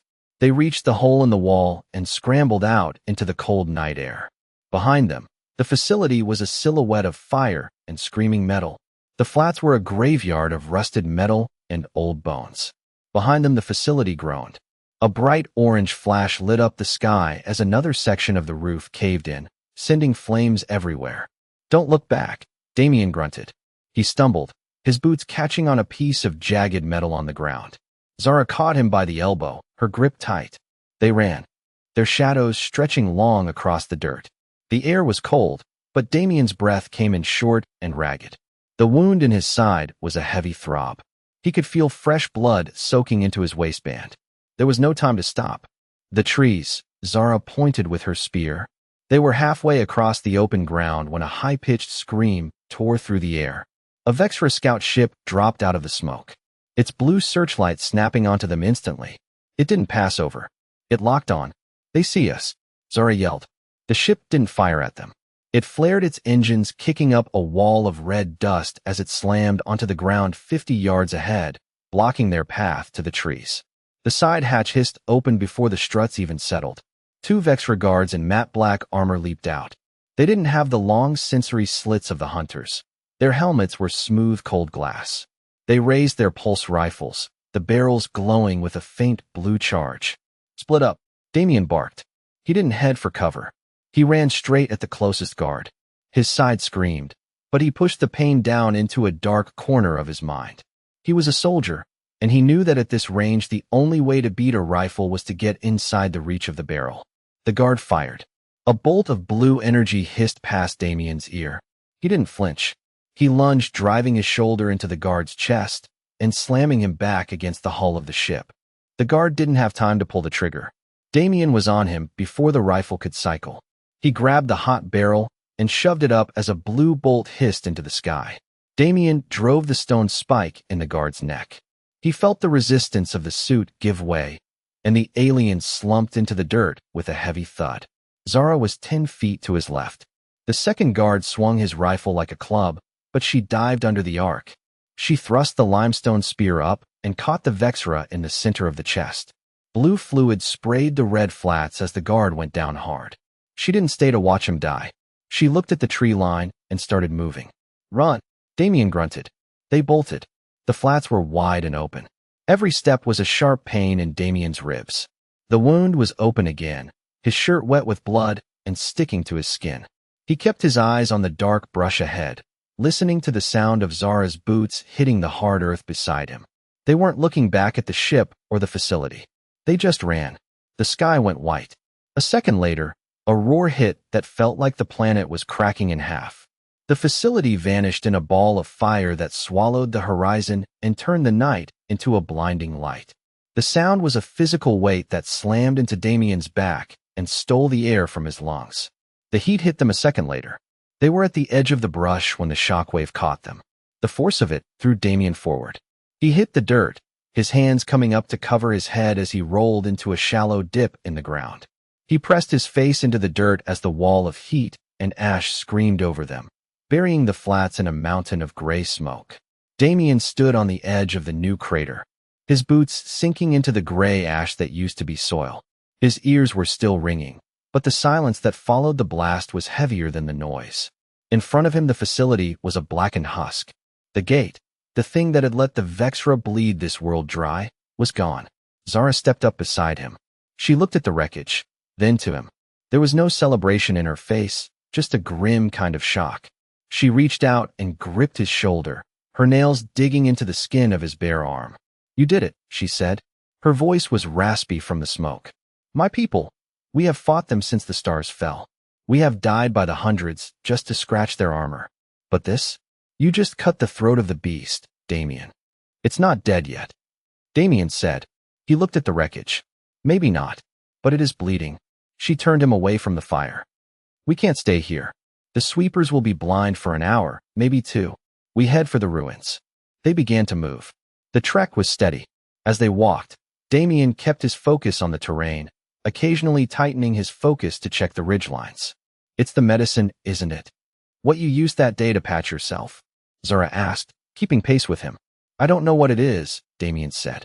"I touched the panels inside the plant, and they just reacted. I see things differently when I want to. I can focus it and call on it and turn it off. I don't know if it's a side effect of that, Zara, but it's when it began to happen." "The elders," she said firmly. "They will have the answers when we reach the hollow. They've seen strange things happen to those who survive their encounters. Until then, we keep moving." At the ruins, Damien and Zara settled into a basement that smelled of damp earth. It was far enough from the blast to be safe, but they could still see the orange glow outside on the horizon. Damien sat heavily against a pillar, his jaw tight as blood began to seep through his shirt again. The exertion of the escape had pulled the gash open again. Zara knelt beside him, her hands steady as she unwrapped the stained shirt. "They won't stay quiet," Damien said, wincing as she cleaned the jagged edge of the tear. "The explosion bought us time, but it told them where we are. They're going to stop hunting for sport. This isn't a game now." Zara nodded, applying a fresh bandage to the raw skin. "You're right. They will call for the sweepers. No more trackers. They will burn the brush until nothing is left. It is an extermination now. Then we rest today and move tonight," Damien said. They spent the afternoon watching the sky for the heavy hum of Vexra engines. By evening, Damien built a small shielded fire. Zara sat beside him, her limestone spear across her knees, her eyes never leaving his as she checked his dressing one last time. "You are not like the others from the stars," she said. "They usually die in days. You fight like you were born for this dirt." Damien looked at the fire. "I was a soldier back home. I'm just doing the job." "It is more than a job," Zara said. She leaned in closer, the light hitting the sharp lines of her face. "You saved my life. You destroyed the gate. My people do not forget a debt like that. To us, a man with that fire is more than a survivor." She put her hand on his forearm, her skin warm. "In my tribe, when two people survive a hunt like this, there is a bond. We do not waste time with games. We acknowledge the strength in each other. It is how we choose who will stand with us." Damien turned to her. "Is that what you're doing?" "Choosing. I am acknowledging what is already there," she whispered. The fire was just gray ash when they stood up. Damien touched the bandage on his side. The bleeding had stopped, but the wound was still a dull ache. They moved out of the ruins, staying low in the dry creek beds. The air smelled like burnt metal carried on the winds.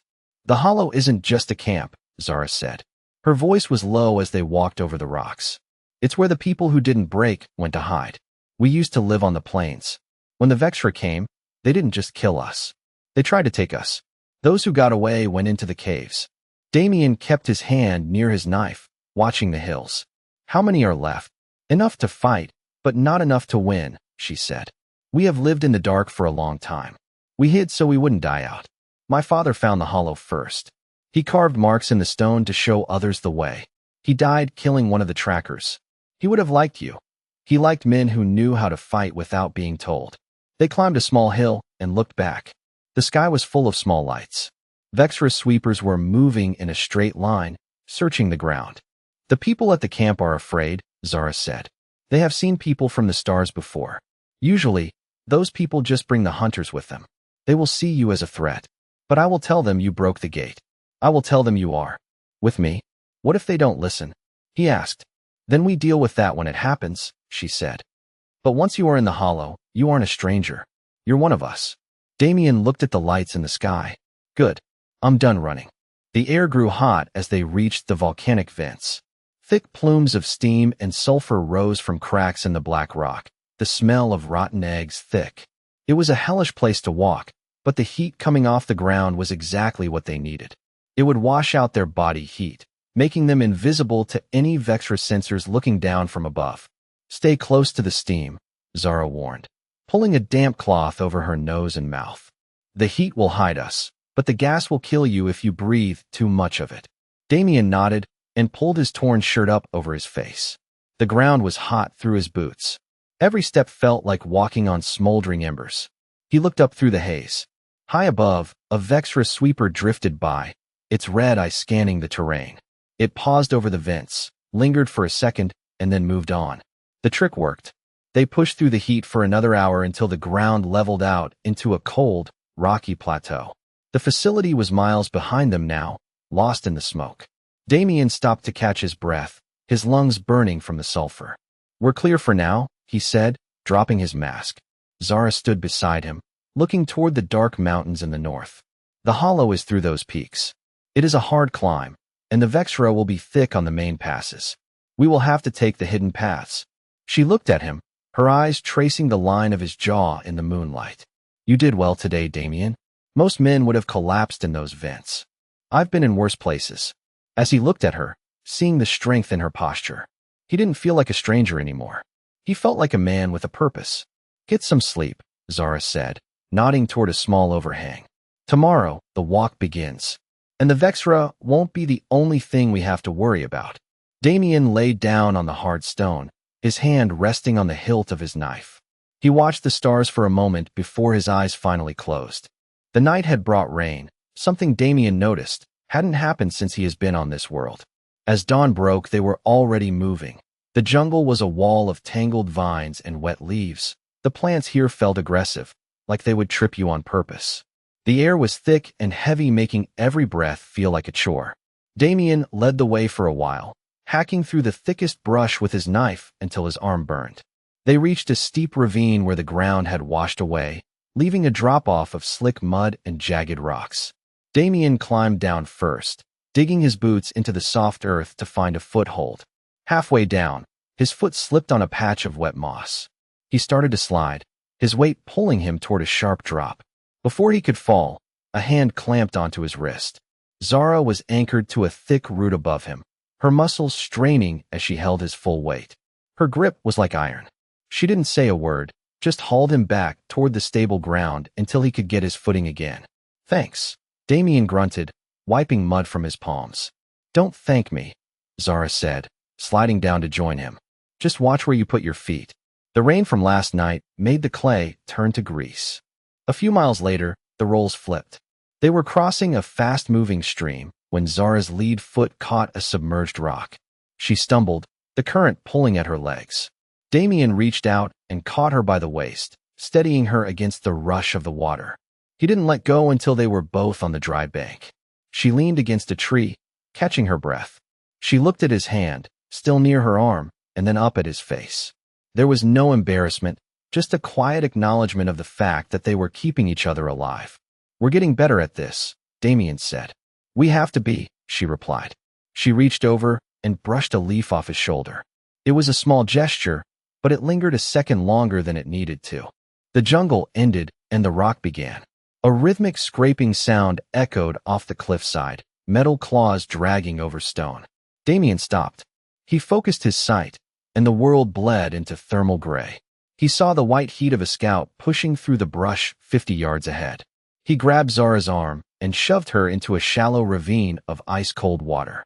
He sank into the mud beside her, using the cold to kill their heat signatures before the machine rounded the bend. The Vexra scout crawled into the open. Its head had a red lens that spun in slow circles, clicking as it looked for a pulse. Damien held his breath. He gripped the spike. He watched the sensor, knowing the machine could see his heart thudding if he stayed still. He watched it as it made its way toward them, scanning the area. When the scout turned its sensor toward the valley, Damien moved.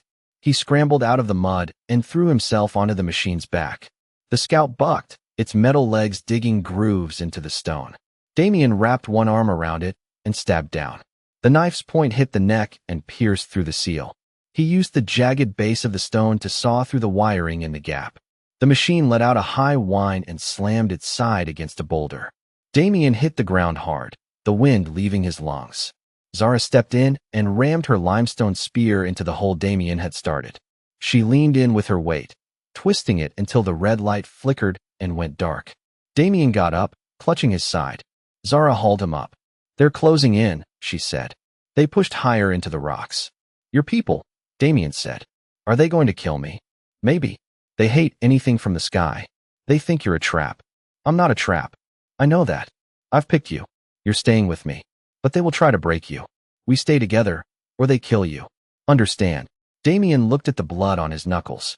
"I'm not going anywhere." They reached a narrow split in the rock face hidden behind a thin waterfall. The spray was ice cold. Damien followed Zara through the gap, and the light died. The air inside smelled like wet stone and old dirt.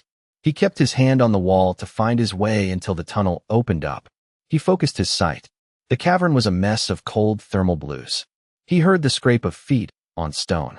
6 warriors stepped out of the shadows. They looked like Zara, bronze skin, hard eyes, and spears made of sharpened bone. They moved with the same predatory edge she had. They leveled their spears to his chest. A man stepped forward.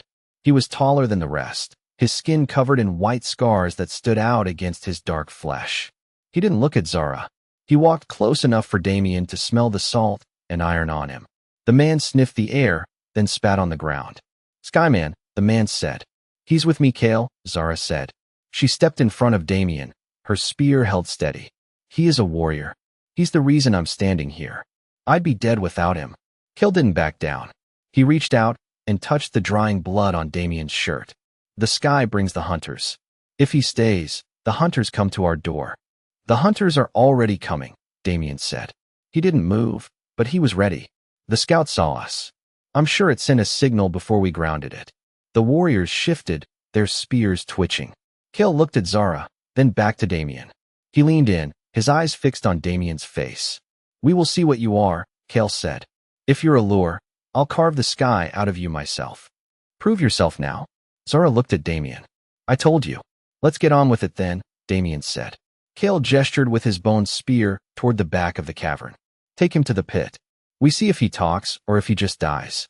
Damien didn't argue. He followed them deeper into the dark. The tunnel went deep.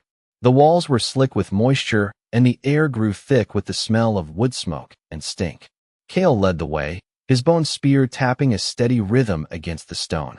The other warriors flanked Damien, their spears held close to his ribs. They didn't speak. Every time Damien slowed, a spear caught him in the small of his back, shoving him forward. The tunnel opened into a massive cavern lit by dim, orange light. It wasn't just a cave. It was a city carved into the gut of the mountain. Stone huts clung to the walls like barnacles. Hundreds of people stopped what they were doing to watch them pass. Their eyes were hard, full of a deep-seated hate that made Damien's skin crawl. He saw children clutching sharpened rocks and old men with hands scarred by a lifetime of war. They reached a circular opening in the floor. It was a natural sinkhole, 20 feet deep, with walls that had been polished smooth by hand. "Get in," Kale said. "Is this where we talk?" Damien asked.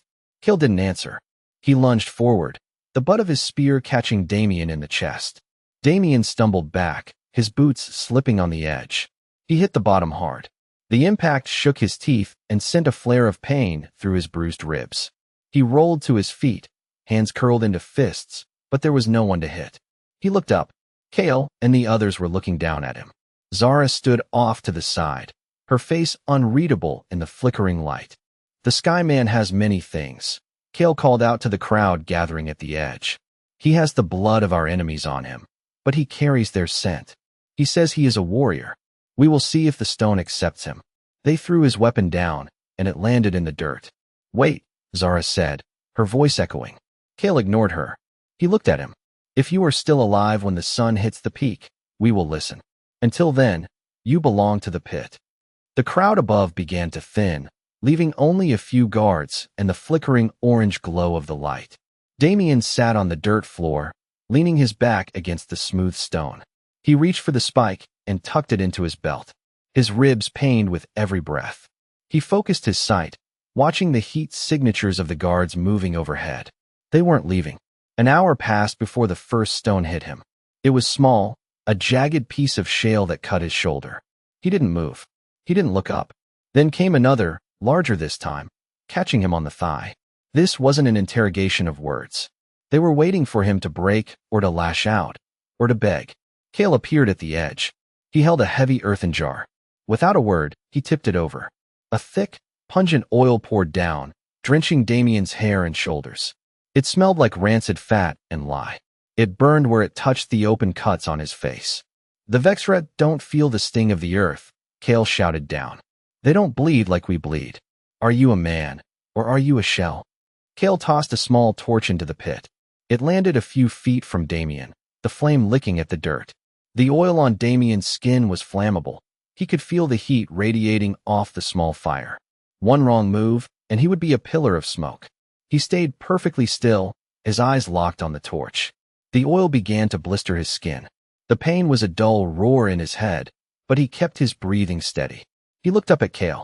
The man was leaning over the edge, searching for any sign of mechanical failure or a scream.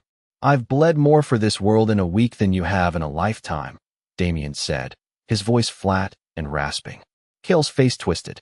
He signaled to a guard, who handed him a long bone pole with a hooked end.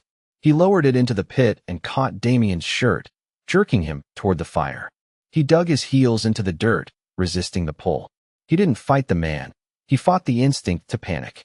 The heat from the torch crawled up his legs. The oil on his skin felt like needles. Damien didn't pull away. He looked up at Cale, his eyes shifting into the thermal gray. He saw the heat of Cale's anger and the pulse in the man's throat. He saw the guard to the left shifting, preparing to drop a heavy stone. Damien moved before the guard let go. He lunged, and the rock slammed into the dirt where his head had been. He grabbed the bone pole Cale was holding and yanked it down. Cale stumbled, nearly falling into the pit before he let go of the wood. Enough! Zara's voice cut through the cavern. She stepped to the edge, her spear leveled at the guard. The crowd went silent. Cale scrambled back, his face red. He's a lure, Zara, Cale spat. He moved before the stone even fell. No man has eyes that fast. He has eyes the ruins gave him, Zara said. She looked at Damien, then back at Cale. He didn't scream. He didn't beg. He stood in the oil and faced the fire. Is that what a Vexra does? Cale looked at the torch, then at the oil blistering Damien's skin. He looked at the warriors. They were watching, their spears lowering. The test was over. Damien reached down and smothered the torch with a handful of dirt. He wiped the oil from his eyes and stood up. The sun is hitting the peak, Damien said, looking at the light filtering through a shaft in the ceiling. Do we talk now, or do you have more rocks? Cale stared at him for a long moment. He gestured to the guards. They lowered a rope ladder made of roots. Damien didn't wait for help. He climbed out, his muscles screaming, and stood on the cavern floor. He was covered in filth and burns, but he was standing. Cale stepped toward him. He didn't offer a hand. You have the grit of a man, he said. Follow me. We see if your words are as hard as your skin. Damien stumbled when they shoved him into the chamber. The black oil from the pit was drying into a thick crust on his skin. He kept his grip on the stone spike. 5 men sat on a ledge. Their skin was a deep bronze. They looked at him with solid, golden yellow eyes. These were the Valari, the ancient architects of the mountain. Behind them, rock walls were carved into massive columns. He smells like them, the man in the center said. Why is a skyman here? He was meant for the pit. He didn't die in the pit, Zara said. She didn't bow. The pit spit him out because he is more than just meat. He killed 3 of the beasts with nothing but his hands and a stone. The elder stood up. He was wide and thick with muscle. We are Valari. We built the world above before the fire, and we carved this place to survive it. We do not welcome those who fall from the stars. I didn't come for a history lesson. I came because I'm seeing things. Zara said you might know why. He stepped toward the ledge. I used one of the Vexra med kits to patch an injury. Now my head feels like it's in a vice. I see the heat in your skin. I see the blood moving in your neck. Am I turning into one of them? The elder climbed down. He smelled like cold stone. He looked at Damien's eyes and laughed. It usually rots the heart. But you are here, standing before me. It didn't turn you into a beast, boy. It just gave you the sight of one. You see the heat those monsters bleed through their shells. Zara grabbed Damien's arm. He stays, she said. He is the only one who can see them in the dark. If Vexra are in these tunnels, our warriors are blind. I claim this man. He belongs to me now. He is going to teach our people how to kill. I will teach with him. I have fought them on the ground, or we will all die in these holes. The elder looked at the stone spike. Then let him teach. But if those creatures find us because of him, we throw him back in the hole. Zara led Damien through a series of wider tunnels. They opened into a massive cavern that smelled of sweat and old iron. This was the training ground. Damien stopped and looked at the crowd. It was a mess. There were 50 or more of them standing in loose clusters. They weren't soldiers. They were builders and scavengers. Some of them were shaking. They held shanks made of sharpened bone and rusted scrap metal. They held them like children holding sticks, their knuckles white and their stances narrow and wrong. These are your warriors? Damien asked. These are the ones who can still hold a blade, Zara said. His training kicked in as Damien walked into the center of the group. He didn't say a word. He just looked at them. A young Valari near the front was trembling so hard the bone knife in his hand shook. Damien stepped up to him and kicked his feet apart. The boy nearly fell. Balance, Damien barked. If you can't stand, you're already dead. He moved through the crowd, shoving shoulders and kicking ankles into place. He didn't use fancy moves. He showed them how to breathe. The Vexra aren't ghosts, Damien said, his voice echoing off the high ceiling. They are flesh and bone. Their machines get hot when they move. They have cooling gaps under the joints and thin plates at the neck. You don't hit the armor. You find the gap and you drive the point in until you feel the heat on your hands. He grabbed a woman's arm and forced her to thrust her scrap blade forward. Again, he said. Short. Fast. No swinging. They will take your arm off if you swing. He worked them until their breath came in labored gasps. He treated them like recruits in basic training, screaming when they flagged and knocking them down when they lost their stance. By the time the torches burned low, they weren't shaking as much. They were too tired to shake. Again, Damien said, until you stop thinking and start hitting. The training ended when the last torch flickered. The Valari filed out, dragging their feet and clutching their weapons. Zara didn't move. She leaned against a stone pillar watching Damien. He was a mess, covered in the black pit oil and the dust of the cavern. You are hard on them, Zara said. The Vexra will be harder, Damien replied. He looked at his hands. The oil had stained the cracks in his skin like ink. I need to get this off me. It smells like a grave. Zara pointed toward a narrow archway. There is a pool. The water comes from the deep veins. It is clean. Damien walked through the arch. The small chamber was quiet. A pool of clear water sat in a natural basin of smooth stone. He stripped off his tattered, oil-soaked shirt and dropped it. He stepped into the water. It was ice cold, shocking his skin. He used a piece of rough cloth to scrub at his chest and arms. The oil came off in dark, heavy streaks, swirling into the clear water. He scrubbed until his skin was raw. The air in the cave was heavy and still. His eyes were clear. He looked at the water, watching the ripples settle against the stone. He heard the soft scrape of leather on stone. Zara was standing in the archway. She didn't look away. She walked to the edge of the pool and sat on the rim, her eyes fixed on the jagged scars across his broad shoulders. The elders don't trust you, she said, her voice dropping to a low murmur. They see you and they're afraid. But you fight like you've been doing this your whole life. Where did you learn to kill like that? Damien stopped scrubbing. He looked at her. The torchlight from the hall caught the bronze of her skin. In a war back home, he said, I spent years learning how to break things.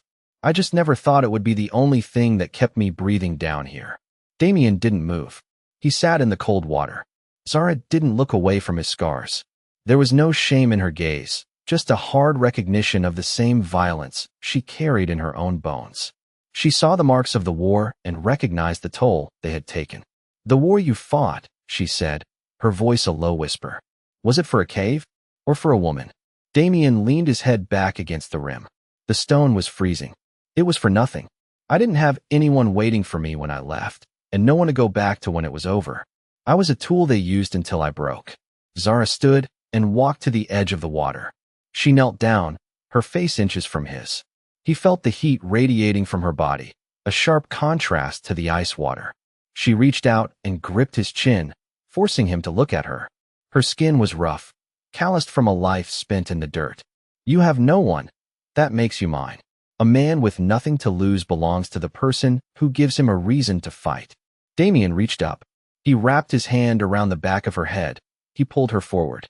She didn't resist. She fell into the water with him, the cold splashing against her leathers as she climbed over to straddle his lap. She didn't hesitate. She pressed her mouth against his. It wasn't soft. It was a collision.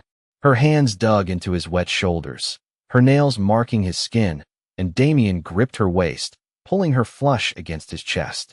The cold of the pool vanished beneath the heat of her body. I'm not a savior, he growled against her lips. I don't need a savior, she snapped back, her eyes staring into his. I need you. Right here. She leaned in again, her teeth catching his lower lip, a claim as physical as the one she'd made in front of the elders. Damien stopped thinking about the war. He just felt her weight and the fire in her touch. They weren't just partners or soldiers anymore. They were bound. The air near the surface was thin and carried the smell of dirt. Overhead, the heavy purple sky was lit by the glare of the bloated orange sun. Damien scanned the rocky ridgeline. It had been 4 days since he'd started training the Valari. They were standing straighter, but under the light, the old fear was still etched into their faces. Zara walked beside him, her hand resting on her blade. Behind them, Kale and 2 others carried empty hide bags. They were out for the salt crust that formed on the lower basins to preserve the tribe's meat supply. Keep your mouth shut, Damien said. You've practiced with your weapons. If something moves, you move together. You don't run. The elders say the hunters find the heartbeat, Kale whispered. They're meat and bone, Damien replied. If they spot you, they'll come. Stay behind the rocks and keep your heads down. They see just fine, and they don't miss much. They reached the salt basin, a wide flat of white minerals between 2 cliffs. It was a killing box. Damien signaled for the men to start scraping. He and Zara took the high ground, flanking the area. Damien's vision was sharp. He watched the way the wind moved the dead brush, looking for anything that didn't match the rhythm of the air. It's too quiet, Zara murmured, crouching low. They're watching, Damien said. A shape emerged from a fissure in the cliff above. It was a Vexra hunter. Its translucent gray skin was pulled tight over corded muscle, revealing the faint pulsing glow of blue veins. It moved on its 4-jointed limbs, low and predatory. Its snout was long, the 2 sensory slits twitching as it mapped the heat of the group below. The Vexra gripped a long spear weapon. Its skin rippled, shifting to a pale predatory yellow. It tracked them with its snout, waiting for the first one to bolt. Damien didn't reach for his weapon. He kept his hands visible and slow. Below them, Kale and the others had frozen. The scraping sound of their knives against the salt crust stopped. The silence of the basin was thick, broken only by the thin whistle of the wind through the canyon. Keep working, Damien called out, his voice low and steady. Don't look up. If you stop, you're prey. Keep moving. The Vexra hunter shifted its weight on the ledge. Its 4-jointed limbs adjusted with a fluid, unsettling grace, its body hovering inches above the stone. The yellow glow of its skin intensified, a bright, sulfurous hue that bled through the translucent gray of its chest. It was assessing them. It wasn't just looking for food. It was measuring the threat. Zara's knuckles were white as she gripped the hilt of her blade. It's going to jump, she whispered. No, Damien said. It's waiting for the panic. It wants to see who breaks first. The Vexra let out a sharp, clicking hiss from its snout. It began to descend the cliff face, its limbs finding purchase in cracks. It moved sideways like an animal, its snout slits twitching rhythmically. As it reached the basin floor, its skin flickered from yellow to a deep, bruised crimson. Damien stepped forward, putting himself between the creature and the workers. He felt the heat radiating from the Vexria's pulsing blue veins. The creature stood its ground, its long snout inches from Damien's face. It didn't have eyes to stare into, but the way it tilted its head told him it was cataloging his heartbeat, his scent, and the steady grip he had on his shank. The Vexra raised its obsidian spear, the black metal catching the dull orange light of the sun. It let out a low vibration that Damien felt in his teeth. It wasn't an attack, it was a challenge. It was testing the alpha of the pack. "Kale, get the bags," Damien ordered, never breaking his focus on the hunter. "Move to the ridge." Now. The Valari scrambled up the ridge, their boots crunching loudly over the salt flats. Kale stumbled, the heavy hide bag slung over his shoulder, but he didn't look back. Zara stayed 10 paces behind Damien, her blade drawn but held low. She was the secondary line of defense. The Vexra didn't pursue the workers. Its focus remained entirely on Damien. The crimson glow in its skin deepened, pulsing in sync with the wet rasp of its breathing. It lunged forward, not with its spear, but with a sudden, sweeping motion of its lower limb. Damien dropped, the air whistling over his head as he rolled through the salt dust. He came up on one knee, his shank ready. He didn't strike. He knew the rules of this game. If he drew blood now, the rest of the pack, hidden in the fissures above, would swarm. This was a display. The hunter tilted its snout, its sensory slits flared wide. Its skin shifted again, the aggressive crimson fading into a cold, steady violet. The vibration in the air changed, the low hum turning into a series of rhythmic pulses. It lowered the obsidian spear, the tip resting against the white crust of the basin. It stayed there for a long moment, mapping Damien's stillness. Then, with a sudden burst of movement, the Vexra retreated.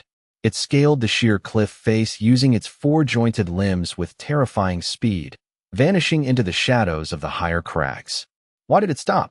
Zara asked, her voice shaking as she reached Damien's side. "It got what it wanted," Damien said, wiping the white dust from his gear. "It was testing the edge of our blade. It knows we aren't just cattle anymore." He looked up at the purple sky. The orange sun was dipping lower, casting long distorted shadows across the salt. The Valari were waiting at the top of the ridge, huddled together but alive. "Let's move," Damien said, sheathing his shank. "The violet light means the hunt is official. They'll be back tonight, and they won't be coming alone." The village was a hive of quiet panic. Word of the violet light had spread faster than Damien could climb the ridge.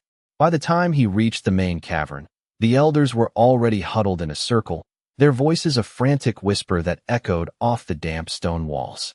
"We go to the deep silts," one elder insisted, his hands trembling. "The Vexra do not follow into the suffocating dark. We wait for the sun. They'll follow you tonight," Damien said, stepping into the light of the central fire pit. They saw us stand our ground at the basin. "Moving deep just pins you in a hole with no exit. You'll be cornered." Zara stood by his side, the salt dust still coating her leather armor. "He's right. The hunter didn't look at us like food. It looked at us like rivals." Damien turned to Kale. "Gather the men who were in the pits today. I want every sharpened stake we have. We aren't hiding in the belly of the mountain. We're holding the mouth." He walked to the entrance of the cavern. Outside, the world was a deep, ink-colored shadow. The purple sky had turned almost black, and the air was cooling rapidly. He could smell the ozone again, that sharp, metallic scent that followed the Vexra. He began marking the ground with the toe of his boot. He pointed to the narrowest part of the cavern mouth. "We stack the rocks here. Create a funnel. If they want in, they have to come through two at a time. Their four-jointed limbs are built for climbing, but in a tight squeeze, they lose their reach." The Valari watched him with wide, uncertain eyes. For generations, their only defense had been silence and shadows. Damien was asking them to start a fire and wait for the monsters to come to them. He checked the edge of his shank. He knew the Vexra were out there, their skin probably glowing that cold, predatory violet, mapping the heat of the village, waiting for the thrill of a proper challenge. The work was grueling. They hauled jagged stones from the back of the cave, stacking them into a low, V-shaped wall at the entrance. He made them leave gaps, small, intentional holes in the rock. "The gaps are for the shanks," Damien explained to the men. "You don't lean over the wall. You stay behind it. When they press against the stone, you drive the glass through the holes. Aim low for the joints. If they can't crawl, they can't kill." Zara moved among the women and the younger hunters, handing out bundles of dry brush tied with strips of hide. They soaked the ends in rendered animal fat. "When I give the signal," she said, her voice steadying as she mimicked Damien's tone. You light these. We need to see the color of their skin before they reach the line. The sun had vanished completely, leaving the world in a heavy, airless dark. The only light came from the dying embers of the central fire and the faint, natural bioluminescence of the moss deep in the tunnels. Damien stood at the apex of the stone wall. He closed his eyes, filtering out the sound of the tribe's heavy breathing. He listened to the mountain. A pebble skittered down the slope outside. Then another. There was no wind to move them. A faint glow appeared near the base of the exterior cliffs. It wasn't the warm flicker of a torch. It was a cold, rhythmic pulse of violet. It looked like a ghost drifting through the scaly-barked trees. Then a second glow appeared to the left, and a third to the right. They're here, Kale whispered, his voice cracking. He gripped a sharpened pole, his knuckles white. Don't move until I say, Damien said. The violet light drew closer, illuminating the translucent gray skin of the Vexera as they moved in a low, wide arc. They were coordinated. They weren't rushing. They moved with precision, their snouts twitching as they tasted the heat pouring out of the cavern. The pulsing blue veins in their chests were bright, signaling their excitement for the kill. The first Vexera reached the mouth of the cave and moved toward the funnel. Its skin was a vibrant violet that cast a ghoulish light over the rocks. It paused, slits widening as it sensed the trap. It let out a low, vibrating hiss. Behind it, 3 more hunters emerged from the dark, moving low as they crowded the narrow gap. Now, Damien barked. Zara and the others thrust the fat-soaked torches into the fire and hurled them toward the mouth of the cave. The brush ignited, blooming into orange flames that washed out the violet glow. The sudden light blinded the heat-sensitive hunters. They recoiled, their skin flickering into a panicked muddy yellow. Hold the line, Damien screamed. The lead Vexera lunged, trying to scale the stone wall. Kale and 2 other men thrust their spears through the gaps in the rock. The sharpened bone caught the creature in the soft tissue of its shoulder. Blue fluid sprayed the stone, and the Vexera let out a wet, raspy shriek. The other hunters pressed forward, driven by the violet bloodlust. They climbed over their wounded, their limbs twisting at impossible angles to find purchase on the walls. Damien stepped up, his shank flashing in the firelight. He didn't aim for the head. He drove the blade into the lead hunter's front joint, severing the tendon. The creature collapsed, bleeding out from the severed artery, its violet glow fading to a dull gray. The Valari roared, a raw, primal sound. They weren't just surviving, they were winning.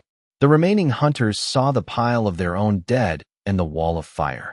The violet light in their skin vanished, replaced by a cautious crimson. They retreated to the shadows of the cliffs, melting back into the night. Damien stood over the fallen hunter. The tribe went silent looking at the gray corpse. The myth of the invincible predator was broken. They'll be back, Damien said, cleaning his blade. But next time, they'll know they're coming for a fight. The morning sun was a dull orange against the purple horizon. Damien wiped his forehead with the back of a blood-stained hand. He and Kale had just finished dragging the Vexera carcasses out of the cavern mouth, leaving thick streaks of blue fluid on the stone floor. Damien kicked one of the bodies, rolling it onto its back. The 4-jointed limbs sprawled awkwardly in the dirt. He felt a hand on his shoulder and didn't have to look to know it was Zara. Her touch was brief. She had become a steadying presence for him. Show them what we know to be true, she said. Now is the only time they'll listen, while the adrenaline is still high. He called the tribe forward. The Valari emerged from the shadows of the cave, huddled together. They looked at the gray, translucent corpses with a mix of awe and pure revulsion.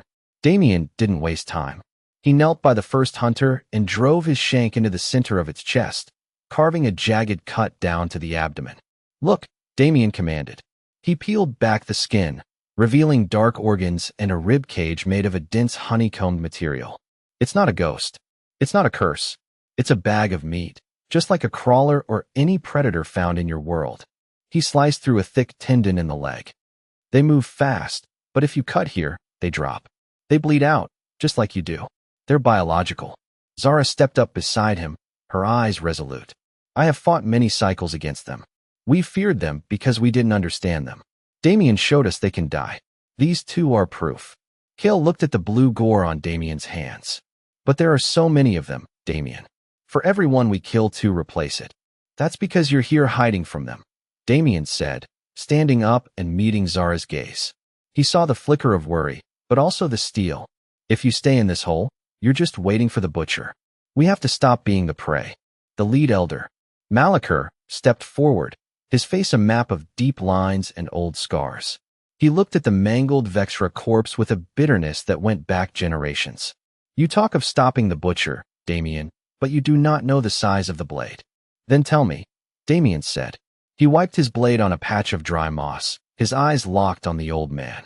The spire you and Zara brought down was a finger, Malachar said, gesturing toward the jagged horizon. A sensory outpost. It was meant to watch the lowlands and harvest the weak. But there is a second place. We call it the heart. Zara's brow furrowed. The heart? I've heard the stories, but I thought it was a myth to keep the children from wandering too far east. It is no myth, Malachar replied, his voice dropping to a low rasp. It is a massive stronghold, carved into the side of the obsidian ridge. It is where the great ships descend. It is where they bring the captives before they are taken into the sky. Every hunter and every machine on this planet is coordinated from there.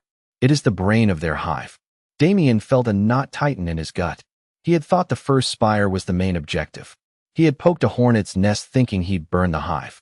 If that place stands, they'll never stop coming. They'll just keep making more scouts and more machines until we're overrun. It is protected by a wall of fire and the metal giants, another elder whispered, clutching a stone charm. To go there is to walk into the mouth of the beast. Damien looked at Zara. She was already thinking ahead, her hand resting on the hilt of her blade. He saw the grim realization on her face. They hadn't won a war. They had just started one, and the enemy had a much bigger map than he did. We didn't kill the Vexra, Damien said, turning back to the tribe. We just gave them a reason to finish us. If we don't take out the heart, we're already dead. We just haven't stopped breathing yet. A murmur of fear rippled through the Valari. Damien looked at their weapons, crude stone and scrap shanks and sharpened bone. They were going to a gunfight with toothpicks. We can't hit a stronghold with rocks, Damien said.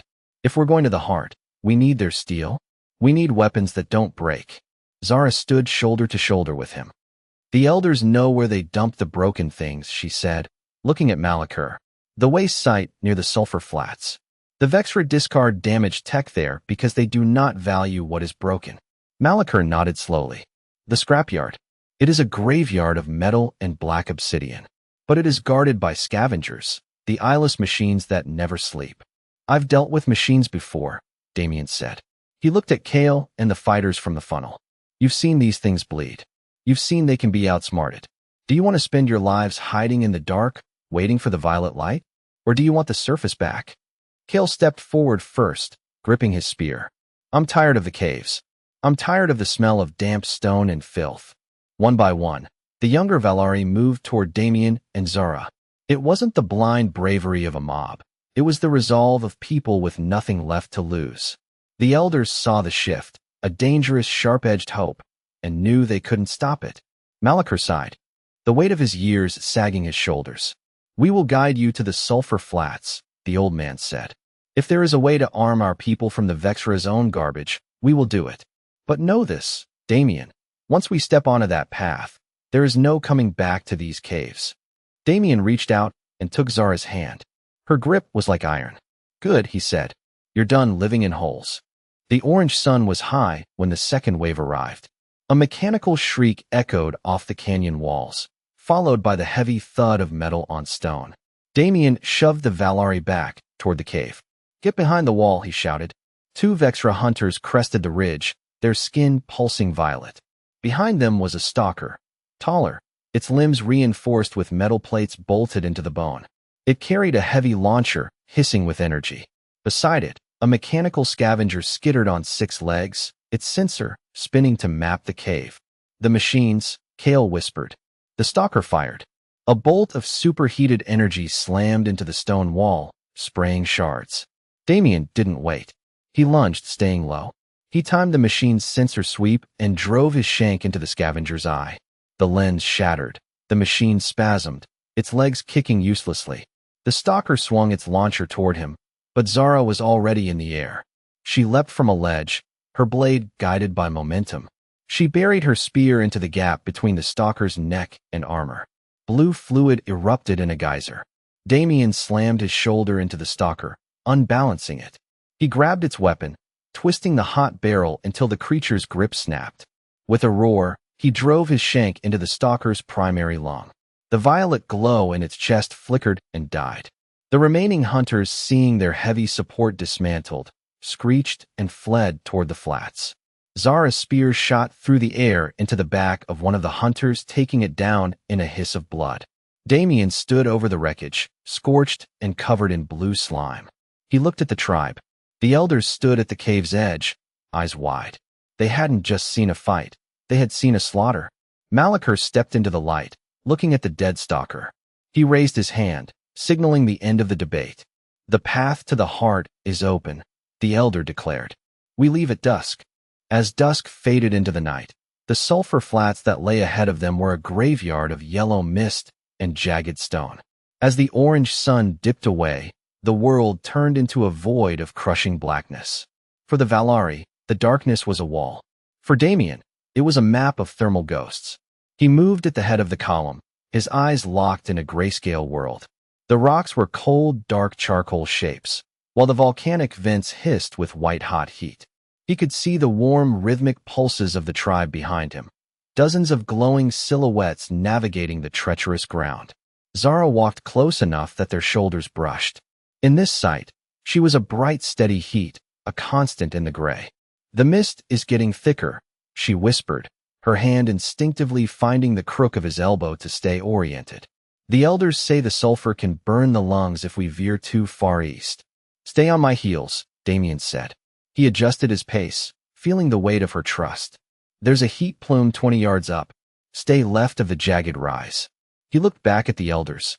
Malachar and the others were struggling, their hands outstretched to feel the rock faces. They watched Damien with a quiet, growing reverence. To them, he wasn't just walking. He was cutting through a veil they had feared since birth. He saw the way they whispered to one another when he stepped over a hidden fissure without looking down. He wasn't just their trainer anymore. He was their eyes. Damien stopped, pulling Zara closer to his chest. He felt the warmth of her breath against his neck. In his grayscale vision, a faint, rhythmic heat signature pulsed near a cluster of rocks ahead. "Wait," he breathed. "What is it?" Zara asked, her body tensing. Movement, small, too steady to be a gust of wind. He tracked the cold silhouette of a scavenger's cooling fan. "We're close to the perimeter." The ground dropped away into a jagged bowl. In Damien's thermal view, the pit was a chaotic mess of cooling metal. 3 scavengers moved below, internal servos glowing white-hot. "They have thermal sensors," Damien whispered, his eyes locked on the spinning eyes of the machines. "They'll see our heat the moment we step onto the floor. We don't hide. We hunt." Zara gripped her spear, her jaw set. Damien signaled Kale and a group of younger warriors. They crept to the edge of the rim, flanking the nearest machine. The elders watched from the ridge, their breath hitched in their throats. "Now!" Damien yelled. He dropped into the pit first, drawing the scavenger's focus. As the machine's eye locked onto his heat signature, Zara and Kale leapt from the shadows. Kale drove a heavy stone-tipped pike into the machine's leg, jamming the gears. The scavenger tilted, its sensor frantically searching for the new targets. Zara didn't hesitate. She used the machine's own frame as a stepping stone, launching herself upward to drive her blade into its cooling vent. The machine shrieked a mechanical wail before its thermal signature dimmed and died. To their left, a second scavenger charged. 2 more Valari warriors, emboldened by the first kill, met it head-on. They worked in sync, using armor plating as shields they picked up from the debris deflecting the strikes, while one dived and severed the power cables. Malachar watched from above, a rare, fierce glint in his old eyes. He saw the ghosts of a proud warrior race, emerging from the shadows of the caves. For the first time in generations, the Valari weren't running. "The metal," Damien shouted, pointing to the long curved strips of obsidian alloy the machine had been sorting. "Grab the blades and the plating. We've tripped the alarm." As they rushed to gather the dark metal strips, the ground began to vibrate. The fight had been fast, but it had been loud. The vibration in the ground grew closer as they worked. Damien kept one eye on the ridge for reinforcements while his hands tore through a pile of high-tech refuse. He wasn't just looking for weaponry now. He was looking for an edge. He kicked aside a shattered chassis and saw a faint glow buried in the debris. He pulled it free, a cracked, rectangular slate with a translucent interface. It was a Vexra HUD, its internal battery struggling to maintain a connection to the local network. "Zara, over here," he called. She hurried to his side, her arms already full with curved strips of the obsidian metal. She looked at the flickering device in his hands. "Is it a weapon?" "Better. It's a map." Damien wiped the grime from the screen. The interface was a jagged mess of Vexra script and geometric symbols, but the visual data was clear. A countdown timer sat at the top of the display, pulsing in a violent shade of violet. Below it was a topographical map of the planet. Dozens of red icons, harvester ships, were converging on their sector. "Do you know what it says?" Malachar asked, having climbed down into the pit to join them in the scavenge. "It looks like a schedule," Damien said, his voice tight. "They aren't hunting you for sport anymore. This looks like total reclamation. They're clearing the biological life out of the valleys to make room for a troop surge. They're turning this planet into a staging ground for a full-scale invasion." The realization hit the elders like a physical blow. The Violet Hunt hadn't been an end goal. It was just the landscaping before the army arrived. "How much time?" Zara asked, her eyes fixed on the pulsing timer. "Not enough," Damien said. He looked at the countdown. "We thought we had weeks to plan. According to this, it looks like the first heavy transport ships will arrive in days. If we aren't at the heart before they touch down, we'll be crushed under a sea of steel." The air grew heavy with a low-frequency hum that vibrated through their teeth. The yellow sulfur mist began to swirl, pushed aside by a massive, freezing downdraft. "Movement!" Damien hissed, his thermal vision blooming into a blinding white. A Vexra harvester ship, a colossal, segmented beast of obsidian and violet light, descended from the clouds. It was so large it blotted out the stars, a floating mountain moving with slow predatory grace. It wasn't landing here, but its shadow felt like a physical weight crushing the scrapyard. "They're starting the surge," Damien said, grabbing a heavy bundle of the obsidian scraps. "That ship is a carrier. It's heading for the heart." "We have what we need," Zara said, signaling to the dozens of Valari who had filled their packs and litters with the raw metal and plating. "We can't stay. If their sensors pick up this much biological heat in one spot, they'll turn this pit to glass." The elders moved with a renewed urgency, ushering the tribe out of the crater. They weren't just carrying scrap. They were carrying the literal bones of their enemies to be repurposed. The fear was still there, but it was being pushed back by a newfound hope and the sheer necessity of the retreat. "Back to the hollow," Damien commanded. "We move fast and stay in the shadows of the ridges. We have 48 hours to turn this junk into an arsenal." As they scrambled up the rim and vanished into the dark, the harvester ship passed overhead, its massive engines scorching the air. Damien looked back one last time at the glowing wake of the vessel. The timeline had collapsed. The quiet war was over. The hollow had transformed. The once silent sanctuary was now a symphony of grinding stone, hissing steam, and the beat of hammers. Smoke from small, intense fires coiled against the cavern roof, carrying the scent of hot metal and scorched leather. Damien moved through the center of the camp, his eyes scanning. He had organized the tribe into teams. One group was busy stripping the scavenged obsidian alloy into uniform blades, while another used heated sap to seat the metal into grooved wooden hilts. "Not like that," Damien said, stopping at a bench where a young Valerian was struggling with a shield. He took the obsidian plate, which shimmered with a dark light, and aligned it over the reinforced wooden frame. "If the bolts aren't flush, a Vexra blade will catch the edge and rip the whole thing out of your hand. Sink them deep." He handed the heavy tool back. The weight of the obsidian metal was substantial, but its edge was terrifying. He'd seen a warrior accidentally brush a finger against a finished blade. It had opened a deep red line before the boy even felt the sting. Zara was at the far end of the forge, overseeing the sharpening. She looked up as Damien approached, her face streaked with soot and sweat. She held up a long, curved sword they named the Black Breath. It looked like a shard of the night sky had been honed into a razor. 20 more finished," she said, her voice raspy from the smoke. The hunters nicknamed them Damien's teeth. They aren't mine, he said, his voice level. They belong to anyone brave enough to swing them. He watched Kale practice a thrusting maneuver with a new spear. The obsidian head sung true as it cut through the air. These weren't the desperate tools of a cornered animal anymore. This was a systematic arming of a militia. The Valari were learning that their strength didn't come from the shadows, but from the very steel their enemies used to oppress them. The sound of the forge didn't sit well with everyone. Near the back of the hollow, a group of elders and frightened parents huddled, their voices rising in panic. They looked at the black metal weapons as if they were cursed. "This is madness," one elder cried. "The Vexra will smell the smoke and rain fire upon us.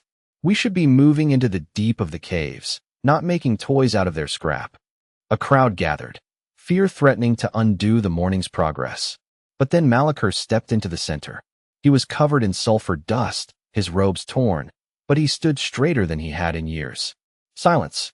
he roared, a sound so sharp it cut through the noise and the sound of the hammers.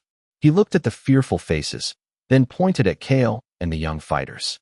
"You speak of toys? I stood in the scrapyard. I watched your sons and daughters face mechanical scavengers and armored stalkers. I saw them move with the grace of predators." The cave went quiet. "I saw Kale drive a pike into a machine's heart," Malachur continued, his voice a fierce whisper. "I saw them bleed the Vexra.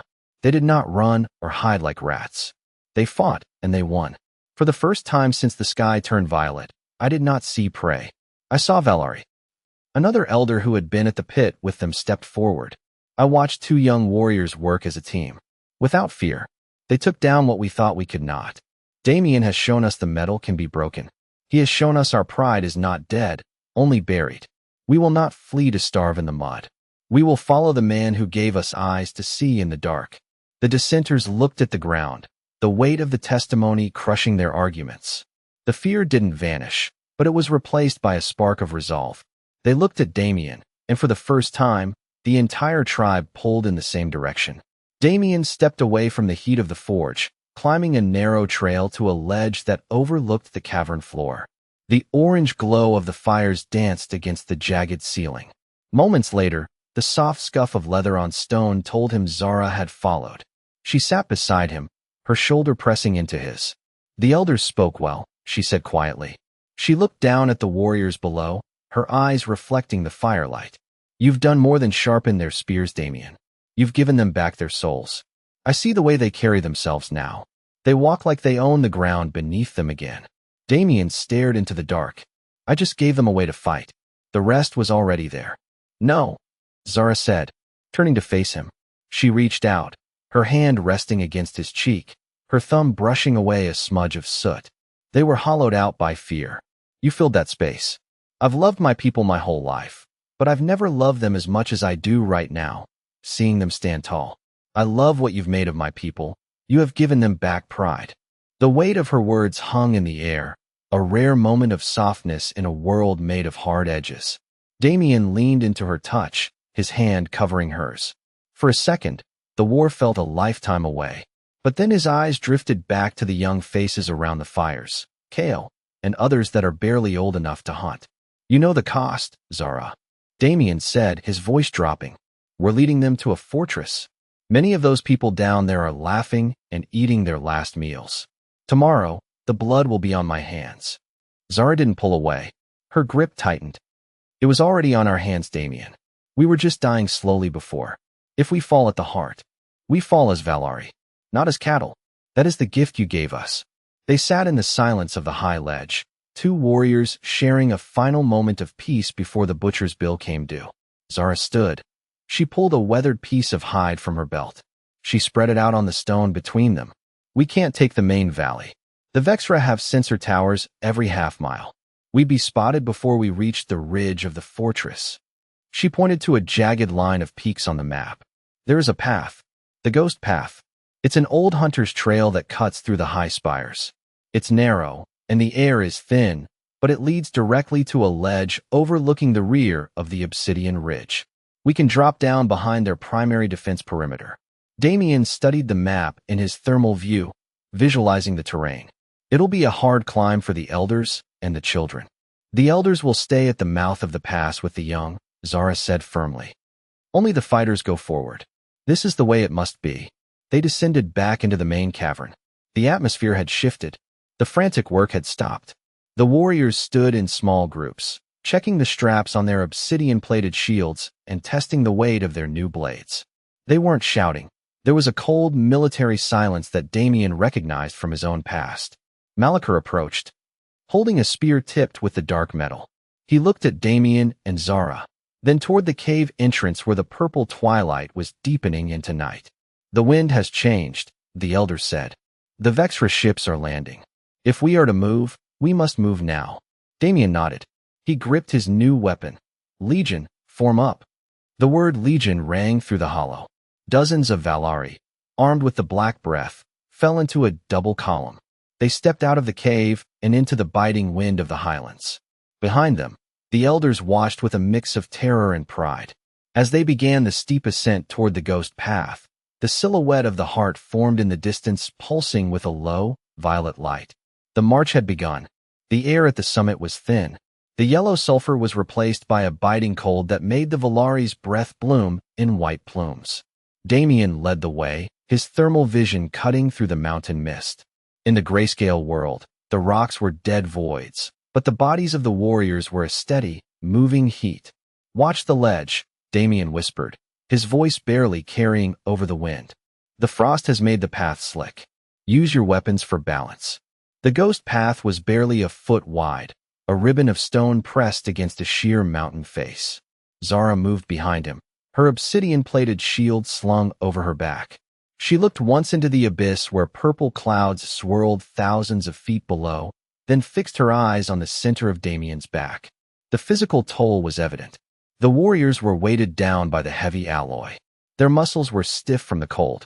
Damien slowed the pace, aware that a single slip would send a body, and the clatter of metal, screaming into the valley.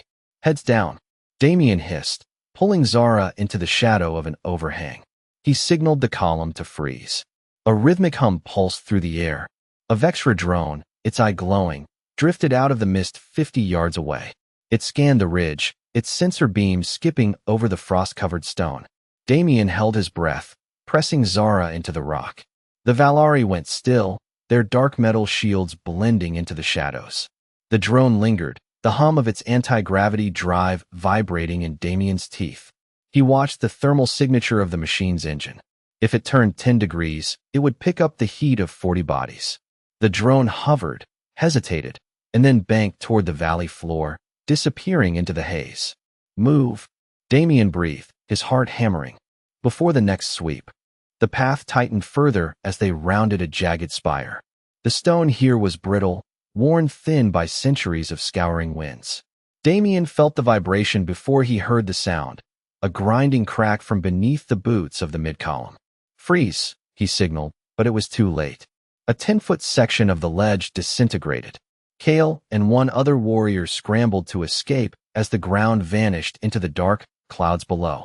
Kale managed to catch a root, his other hand desperately gripping the arm of a younger Valari who was dangling over the drop. The heavy shields on their backs acted like anchors, pulling them toward the void. Damien moved instantly.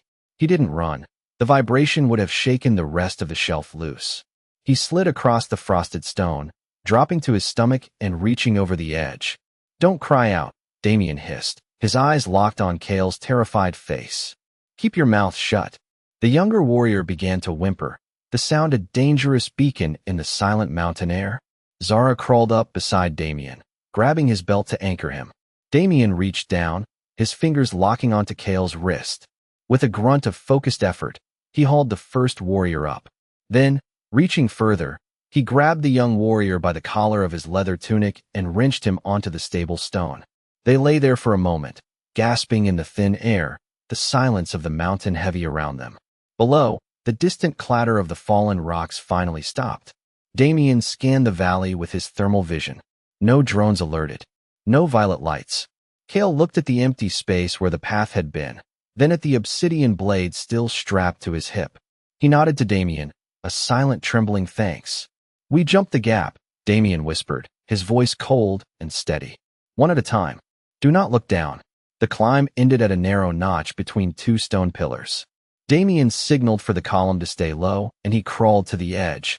When he looked over the rim, the air seemed to leave his lungs. The valley floor was no longer a wasteland of sulfur mist. It was a sea of violet light and moving steel. 3 massive harvester ships, each the size of a city block, had landed in a triangular formation around the ridge. From their open bays, thousands of mechanical units were pouring out like ants from a disturbed nest. In his thermal view, the valley was a blinding furnace. The heat from the ship's engines had turned the ground into a glowing orange lake. He saw rows of heavy stalkers and swarms of drones rising to form a protective canopy over the site. God, Damien whispered. He had seen troop formations before, but this was a planetary takeover. They weren't just hunting the Valari, they were paving over the world.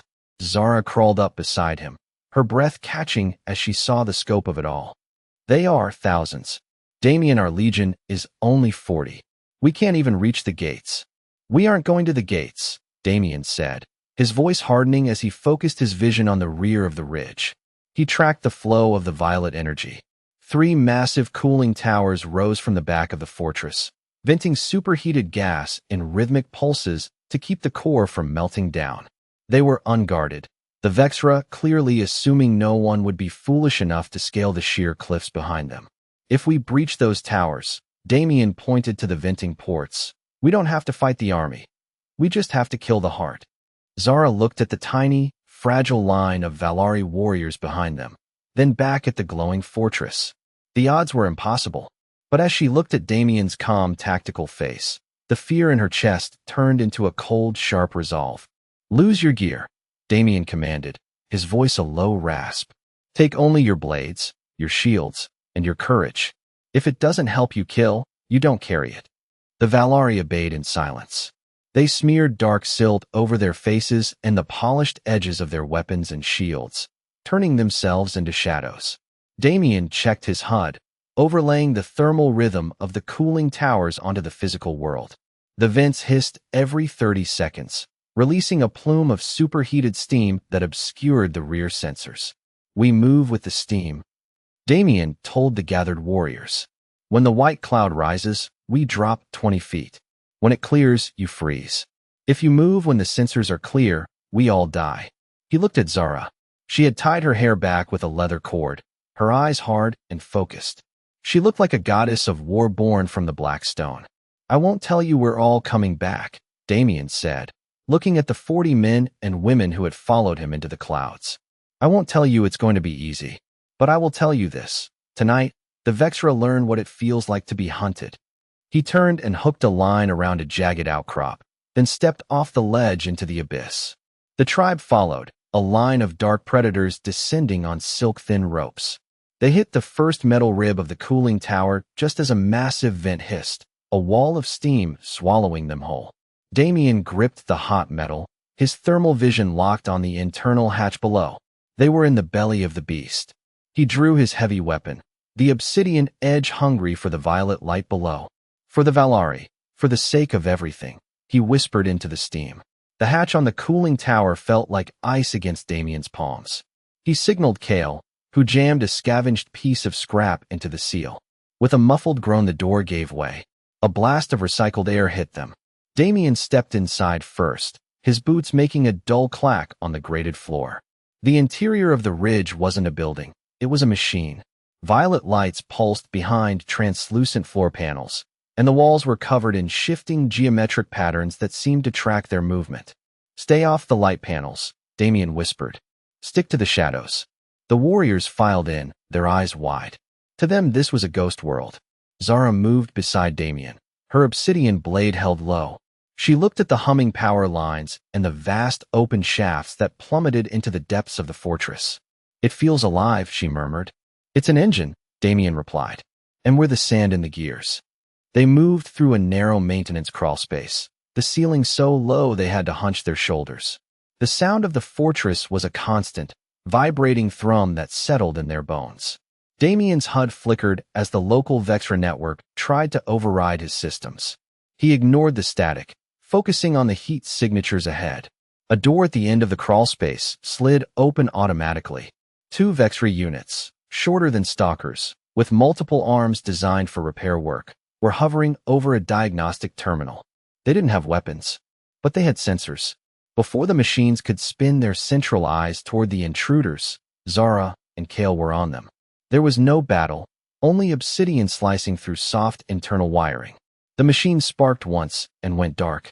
Damien stepped over the wreckage, his face grim. The deeper we go, the less room there is to hide. Keep your shields up. They pushed deeper into the guts of the fortress. The walls weren't solid.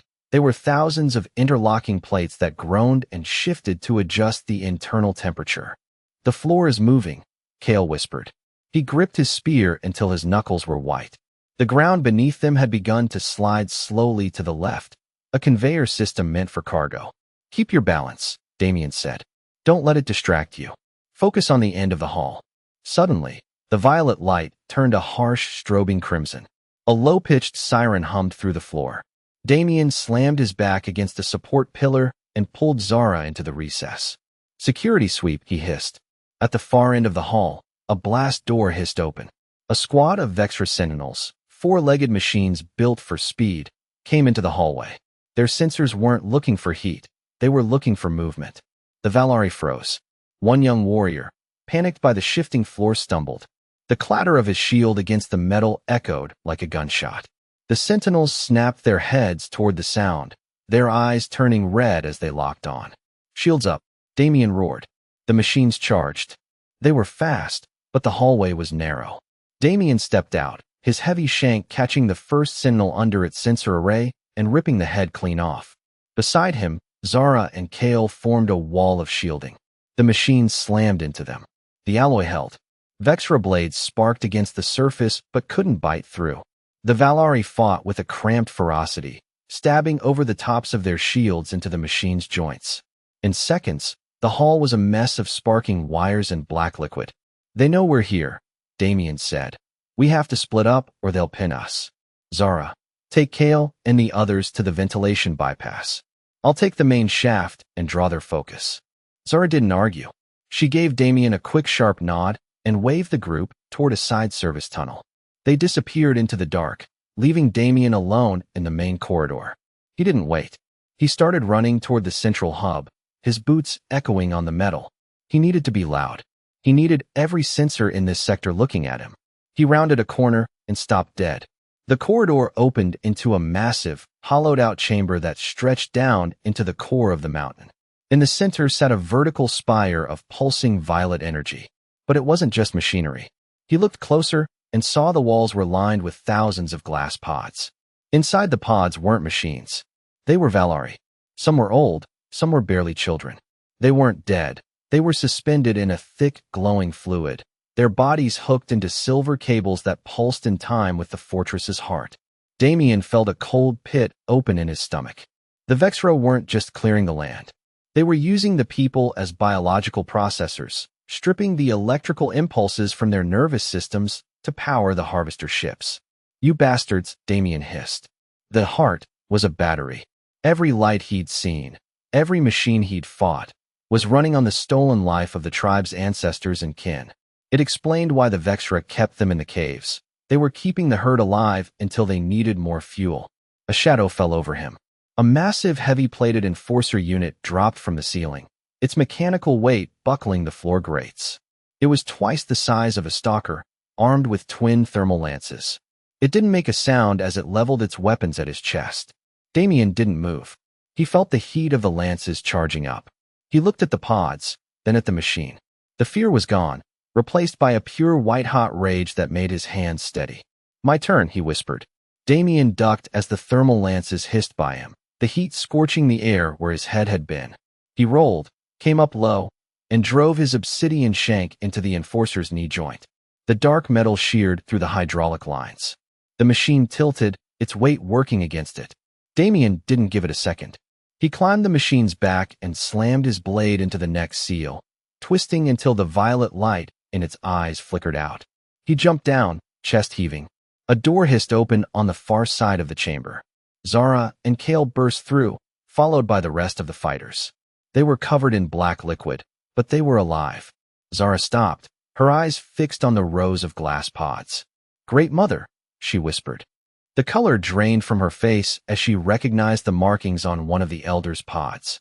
They're using us.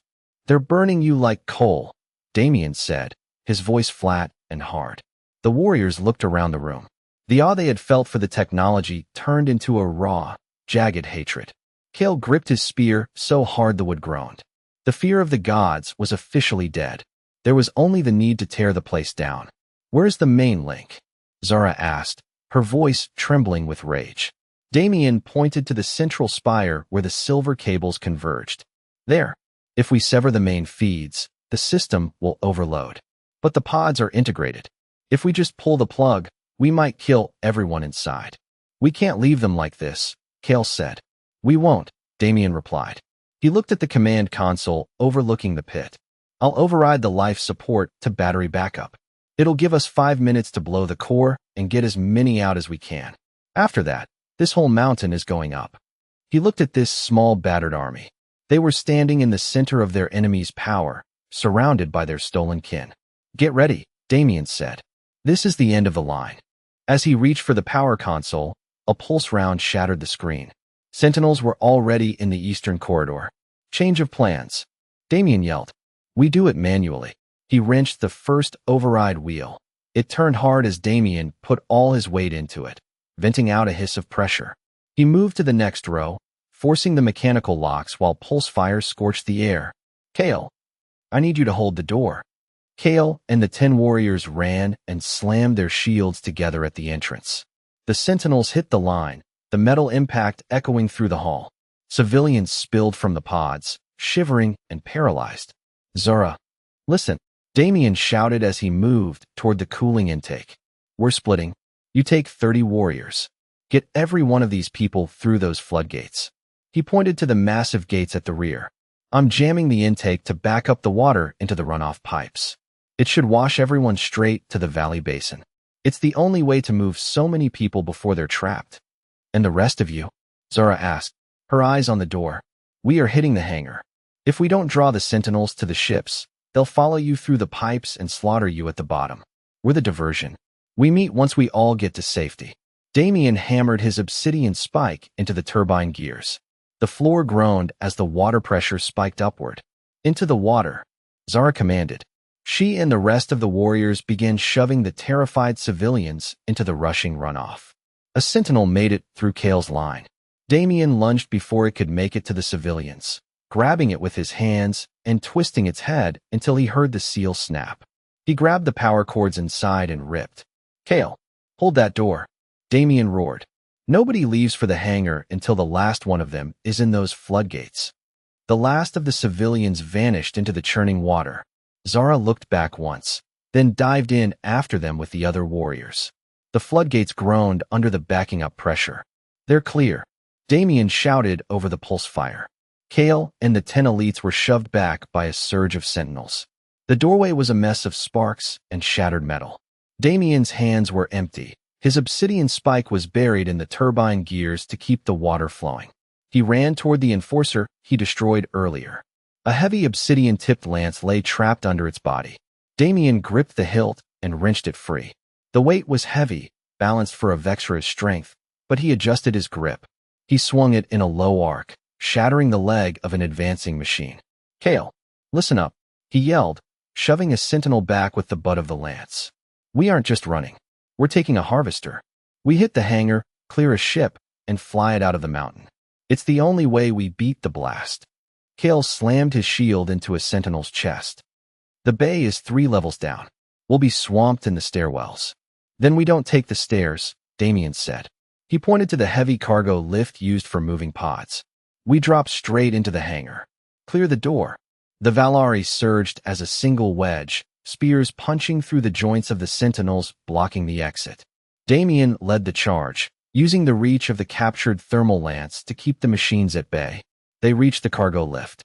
He smashed the manual release lever with the lance's pommel. The metal platform jerked, then began a rapid freefall toward the hangar lights below. "Brace," Damien barked. The lift hit the hangar floor with a bone-jarring force. Ahead of them, 3 harvesters sat on the landing pads, surrounded by sentinels already powering up their pulse arms. The lift doors hadn't fully opened before pulse fire slammed into the frame. Damien and the Valari warriors scrambled off the platform, diving behind a row of supply crates. "Left side, clear the ramp," he yelled. The nearest harvester was 50 yards away. 6 sentinels stood between them and the ship. The machines didn't move, pulse fire tracking every movement behind the crates. "On my mark," Damien said, tightening his grip on the lance. "Kale, you and 4 men take the lead. We don't stop until we're inside." They moved fast. Kale lunged from cover, his shield taking the brunt of the first rounds. The warriors followed, obsidian blades flashing in the violet light. Damien followed, using the lance to vault the crate and strike a sentinel in its torso. The obsidian head tore through the alloy, and the machine collapsed in a spray of liquid and sparks. 2 warriors went down as they reached the ramp. The remaining 8 pushed through, dragging their wounded into the cargo hold. Damien was the last one in. He slammed the door's emergency controls, and the ramp hissed shut, cutting off the fire. "Kale the flight deck." They ran through the ship. The mountain shuddered, a deep vibration rattling everything around them. The core was at critical mass. He reached the cockpit. He didn't know how to fly Vexra ships, so he hit every button he could. The controls roared to life. He found the ignition override, a red-rimmed lever near the floor. He yanked the lever.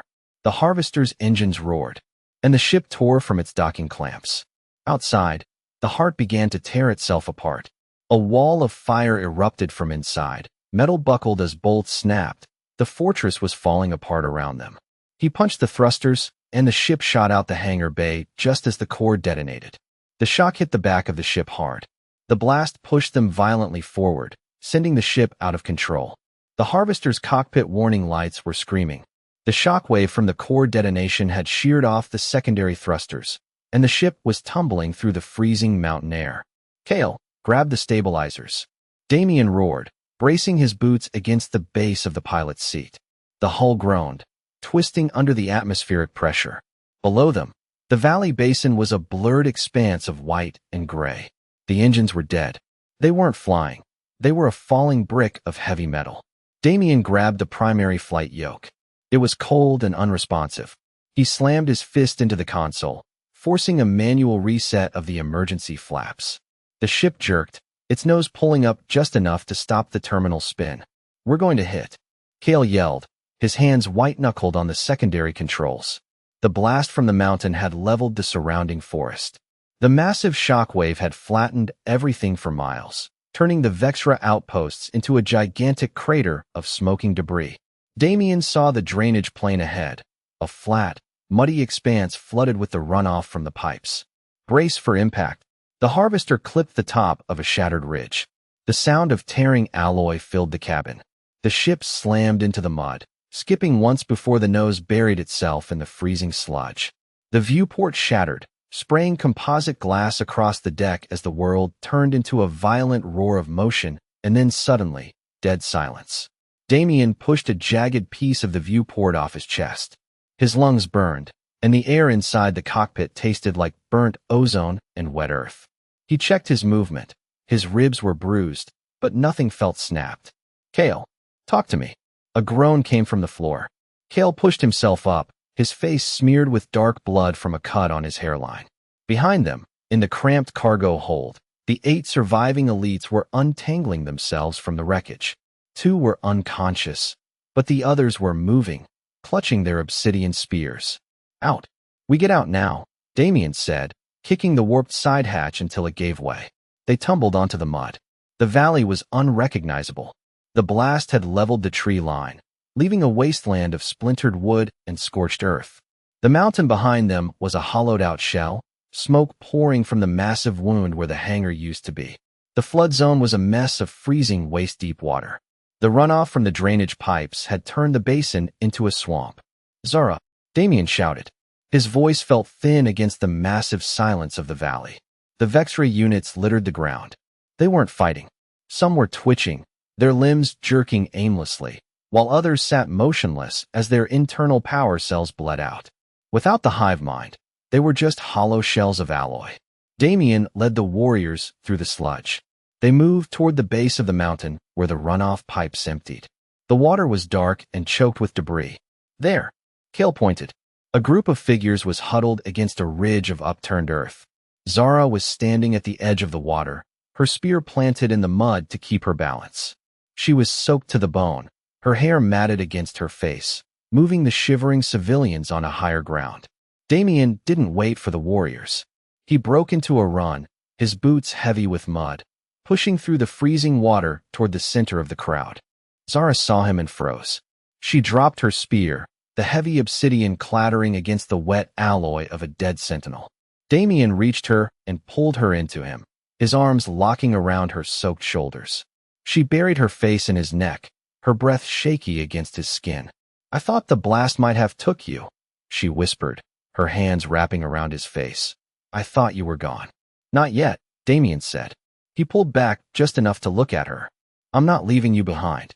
He kissed her, a hard, desperate moment. Around them, 1,000 civilians sat in the mud, exhausted and broken, but alive. The grit of the moment was heavy. There were no cheers, only the sound of heavy breathing and the distant hiss of the dying mountain. A horn blast echoed from the southern ridge. Damien turned, his hand going for a weapon that wasn't there.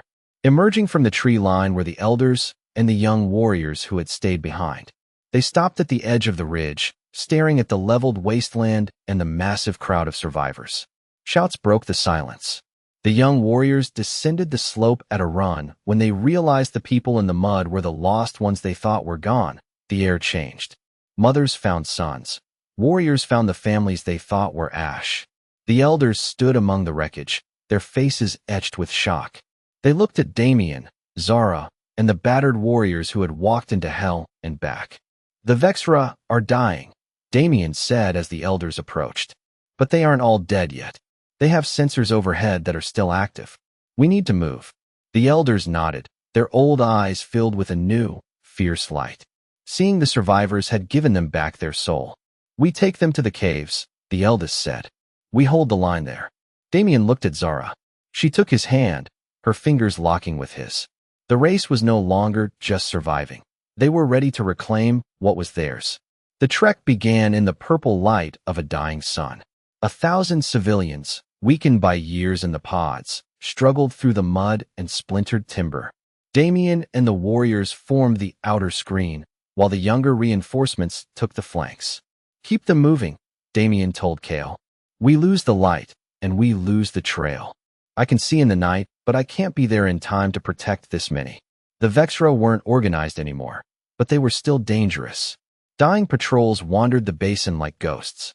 Damien saw a sentinel ahead, its chassis scorched, dragging a useless limb. It raised a pulse arm, but the glow was dim. Damien didn't waste energy. He stepped inside the machine's guard and drove a young warrior's borrowed shank through its eye. The machine slumped into the dirt without a sound. "They're hunting by instinct now," Zara said, joining his side. "The hive mind is gone, but the programming remains." They reached the edge of the flood zone where the ground turned to hard, jagged rock. The elders led the way toward a hidden pass that bypassed the main valley roads. Every mile was a slow, grueling battle against exhaustion. Damien looked back at the line of people. They were helping each other.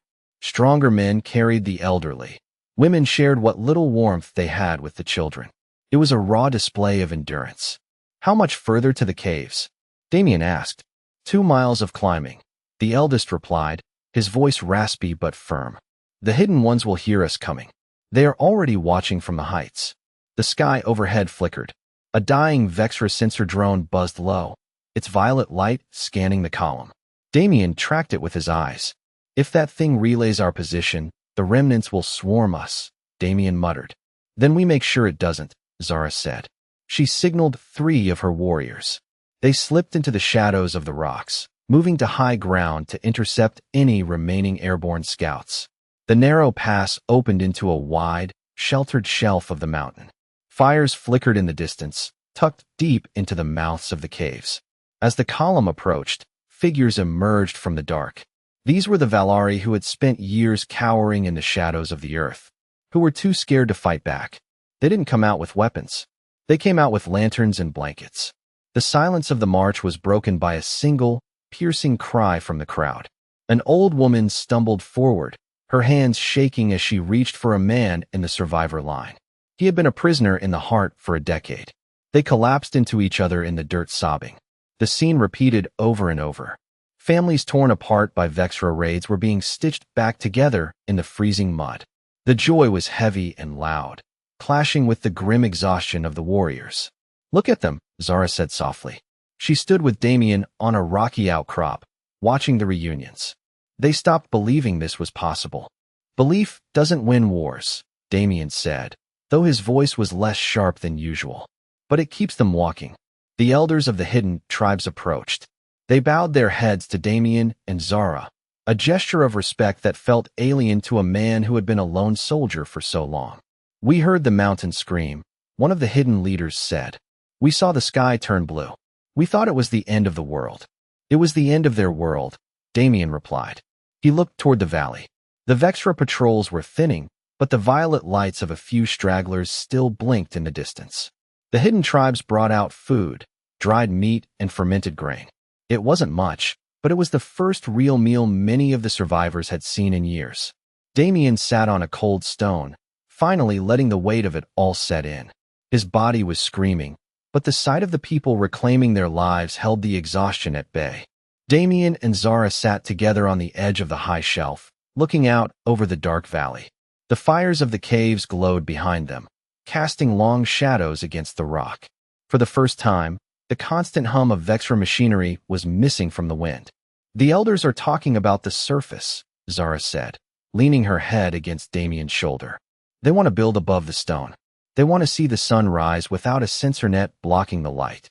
"It'll be a hard start," Damien said. He looked at his scarred hands. "The Vexra are broken, but the planet is a graveyard. You'll have to pull the steel out of the earth and turn it into something else." Zara shifted, looking at him with a fierce intensity. "We will. We'll build cities that aren't hidden in the dark. We will build great spires of light again. We'll teach the young ones how to fight, not just how to hide. You gave us the chance to be a race of people again, not just prey." Damien turned to her. The raw weight of the last few days settled between them. He didn't feel like a hero. He felt like a man who had done a dirty, necessary job. But looking at her, he saw a future that didn't involve a rifle or a mission profile. "I'm staying," he said, his voice low and certain. "If you're building something new, you're going to need someone who knows how to keep the perimeter." Zara smiled, a genuine, tired expression that softened her warrior's face. She reached out, her fingers tracing the line of his jaw before locking into his hand. "I wasn't going to let you leave anyway, my fallen star." The atmosphere in the camp changed from relief to a quiet, powerful resolve. The warriors and the survivors weren't just huddled for warmth. They were planning.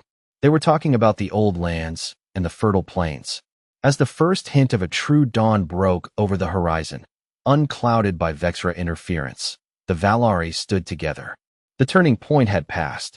They were no longer the hunted. The outskirts of the blast zone were a graveyard of twisted metal. Damien moved through the wreckage, his boots crunching on scorched composite. Behind him, Kale and a dozen young warriors hauled sleds made of scavenged alloy plates. They weren't looking for trophies. They needed wiring, power cells, and structural beams to reinforce the new shelters. As they worked, an elderly Valari man, a survivor from years in the Vexra pods, stopped in front of Damien. The man didn't speak at first. He simply took Damien's hand in both of his and bowed so low his forehead nearly touched the mud. "Because of you, my grandson will know the sky," the old man whispered, his voice thick. "We owe you a debt that the stars themselves cannot carry." Damien felt the heat of the man's grip. "I just did what had to be done." "No," the man said, straightening up with tears in his clouded eyes. "You did what we had forgotten how to do. You gave us back our hands." Everywhere they went, the reaction was the same. Warriors who had once looked at Damien with suspicion now stepped aside, striking their chests in a salute of absolute respect. They brought him the best of the scavenged food and the cleanest water. Damien tried to stay focused on the work, but the scale of their gratitude was impossible to ignore. He saw the dead Vexra sentinels, once terrifying gods of metal, now being stripped for parts by the very people they had oppressed. The cycle had broken. The Valari weren't just scavenging. They were reclaiming the physical matter of their nightmare to build their dream. Kale walked up to him, tossing a heavy power coupling onto a sled. Get used to it, Damien. It's definitely going to take some getting used to. I only did what was needed. I am only a soldier, Damien said. You're not just a soldier to them anymore. You are the reason they're breathing. Kale corrected him. Thank you for giving my people hope again. The council gathered in the largest of the high caves. It wasn't a room of gold or silk, but a circle of cold stone lit by low-burning lamps. All the elders were there, along with the leaders of the hidden tribes. When Damien walked in with Zara, the entire room went silent.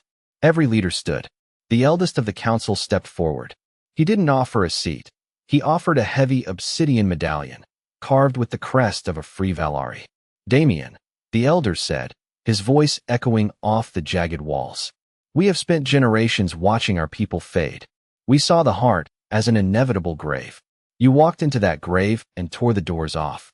Damien stood in the center of the circle, feeling the weight of their stares. The warriors did the fighting. Zara led them. Zara led us to survive. The elder corrected firmly. You led us to win. You brought a fire from across the stars that the Vexra couldn't quench.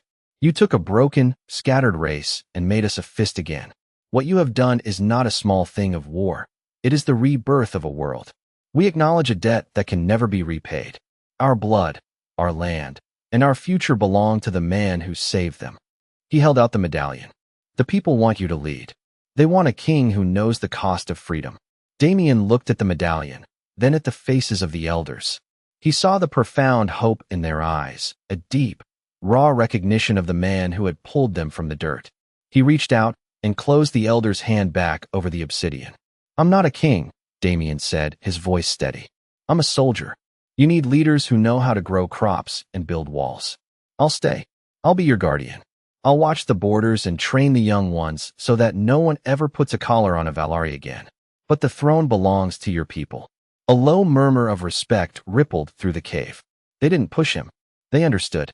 To them, his refusal was just more proof of the man's honor. The sun began to set, painting the valley in streaks of deep purple, orange, and gold. The smoke from the mountain had finally cleared, leaving the air crisp and fresh.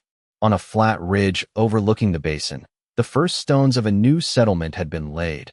Heavy, squared blocks of granite that signaled a permanent end to life in the shadows.